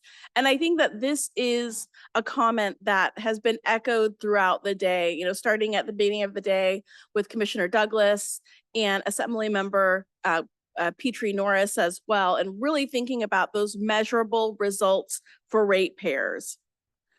We really look at targeted innovation as that opportunity to support achieving the state's ambitious climate goals while also mitigating costs for customers and enhancing equity. And California is really unique in having a research and development program funded at this level, really more comparable to what we see at the federal level than what you see in any other state. And it's something that we're all very proud of, but we do take it very seriously that this is a ratepayer funded program. And we're very conscientious about how those dollars are spent. And something that the Public Utilities Commission has been working really hard on is, driving those metrics so that we're able to not only just be accountable to ratepayers and transparent, but really be able to show those measurable results, both to the effectiveness of the technologies that we're investing in, but also how we're able to make sure that this research is helping to reduce costs for ratepayers through strategic investment. And it really is our challenge to accelerate this innovation and show that meaningful and measurable results through market adoption and grid deployment. As you all know, EPIC seeks to ensure that all ratepayers benefit from EPIC investment and that no ratepayer, including our priority communities and tribes, are left behind. And I think that the panel here earlier today, this morning, really highlighted that in the panel that Commissioner Houck had moderated with our tribal leaders and showing how they have been able to work very effectively with the EPIC program to invest in their communities, and that the results from those investments are leading deployment of technologies throughout the entire state. And so being able to see how our priority communities and our tribes are able to be the incubators for this technology that we will go on to scale and support all ratepayers has been critically important. In addition to that, we've really seen how EPIC has had the opportunity to demonstrate that investments in priority communities are creating those measurable benefits beyond those communities. And that really takes me to EPIC's 5 strategic goals on the most challenging barriers that we are seeking to produce innovative technologies for and processes that are able to transform the market and utility investments by scaling up and commercializing cost effectively, whether it's transportation, electrification, and we were able to hear that in the panel earlier today on medium duty and heavy duty charging, building decarbonization through the panel that we were able to hear from Commissioner McAllister and the other panelists, also achieving 100% net zero carbon emissions and the coordinated role for gas infrastructure, distributed energy resources and integration, and climate adaptation. And we've seen excellent technologies and strategies that we've been able to invest in strategically through EPIC to support all of these areas. But then in closing, and where I really think about it, is where the rubber hits the road and how we really have to be nimble in addressing these challenges while realizing that targeted solutions with increasing speed to achieve the state's decarbonization goals. And we were really able to see that through the technologies that were showcased in the panels, but also in the hallway. And I had a chance to connect with a number of the different entities out there. One that was really exciting for me was Calisker, which is a water technologies, who were demonstrating innovations in water treatment to advance public health, energy efficiency, but then also demand flexibility. And this is an area where, we just got through that summer season, and we've been really talking about how do we make sure that these industrial processes are able to work to support the grid. And so some of those innovations that I was able to see in the hallway were really making me think about that. How do we, for example, when we're looking at water treatment, encourage those processes to occur while we have solar abundant on the system, and then be able to have them flex their demand during that time of day when we have our more carbon intensive resources on the grid, typically between 4 and 9 p.m. And so being able to see how the EPIC investments into those technologies not only help with public health for communities, but then also support our grid. And I just would love to see more of that. And so with that, We really look forward to EPIC's continued and increased coordination with the Public Utilities Commission throughout our proceedings. Really liked seeing how on the agenda today, you were able to see which specific proceedings really at the Public Utilities Commission tied in with all the aspects of the agenda today. And so I really encourage all of you to be also checking out those proceedings that are going on at the Public Utilities Commission, so that as you connect with the program administrators for EPIC, you're really able to see where you should be targeting your efforts, your technologies, and your strategies to make sure that all customers are able to really see those benefits, and that we'll be able to have your technologies and strategies ready to scale and be able to meet all of those challenges. So with that, I wanted to thank you all for being here today and thank the Energy Commission for the opportunity to help close the event.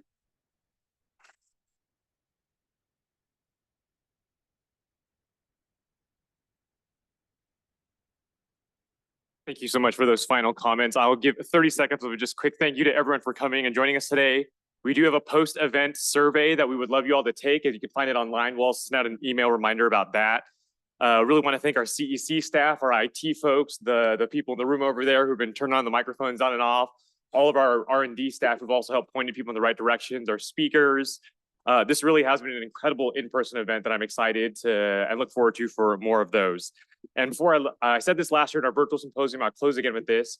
Our program is only as good as our projects in our portfolio. So I encourage you all, get that business card, make that connection, develop these projects. We are only as good of a program as you all participating here today. So with that, go get dinner, go get home.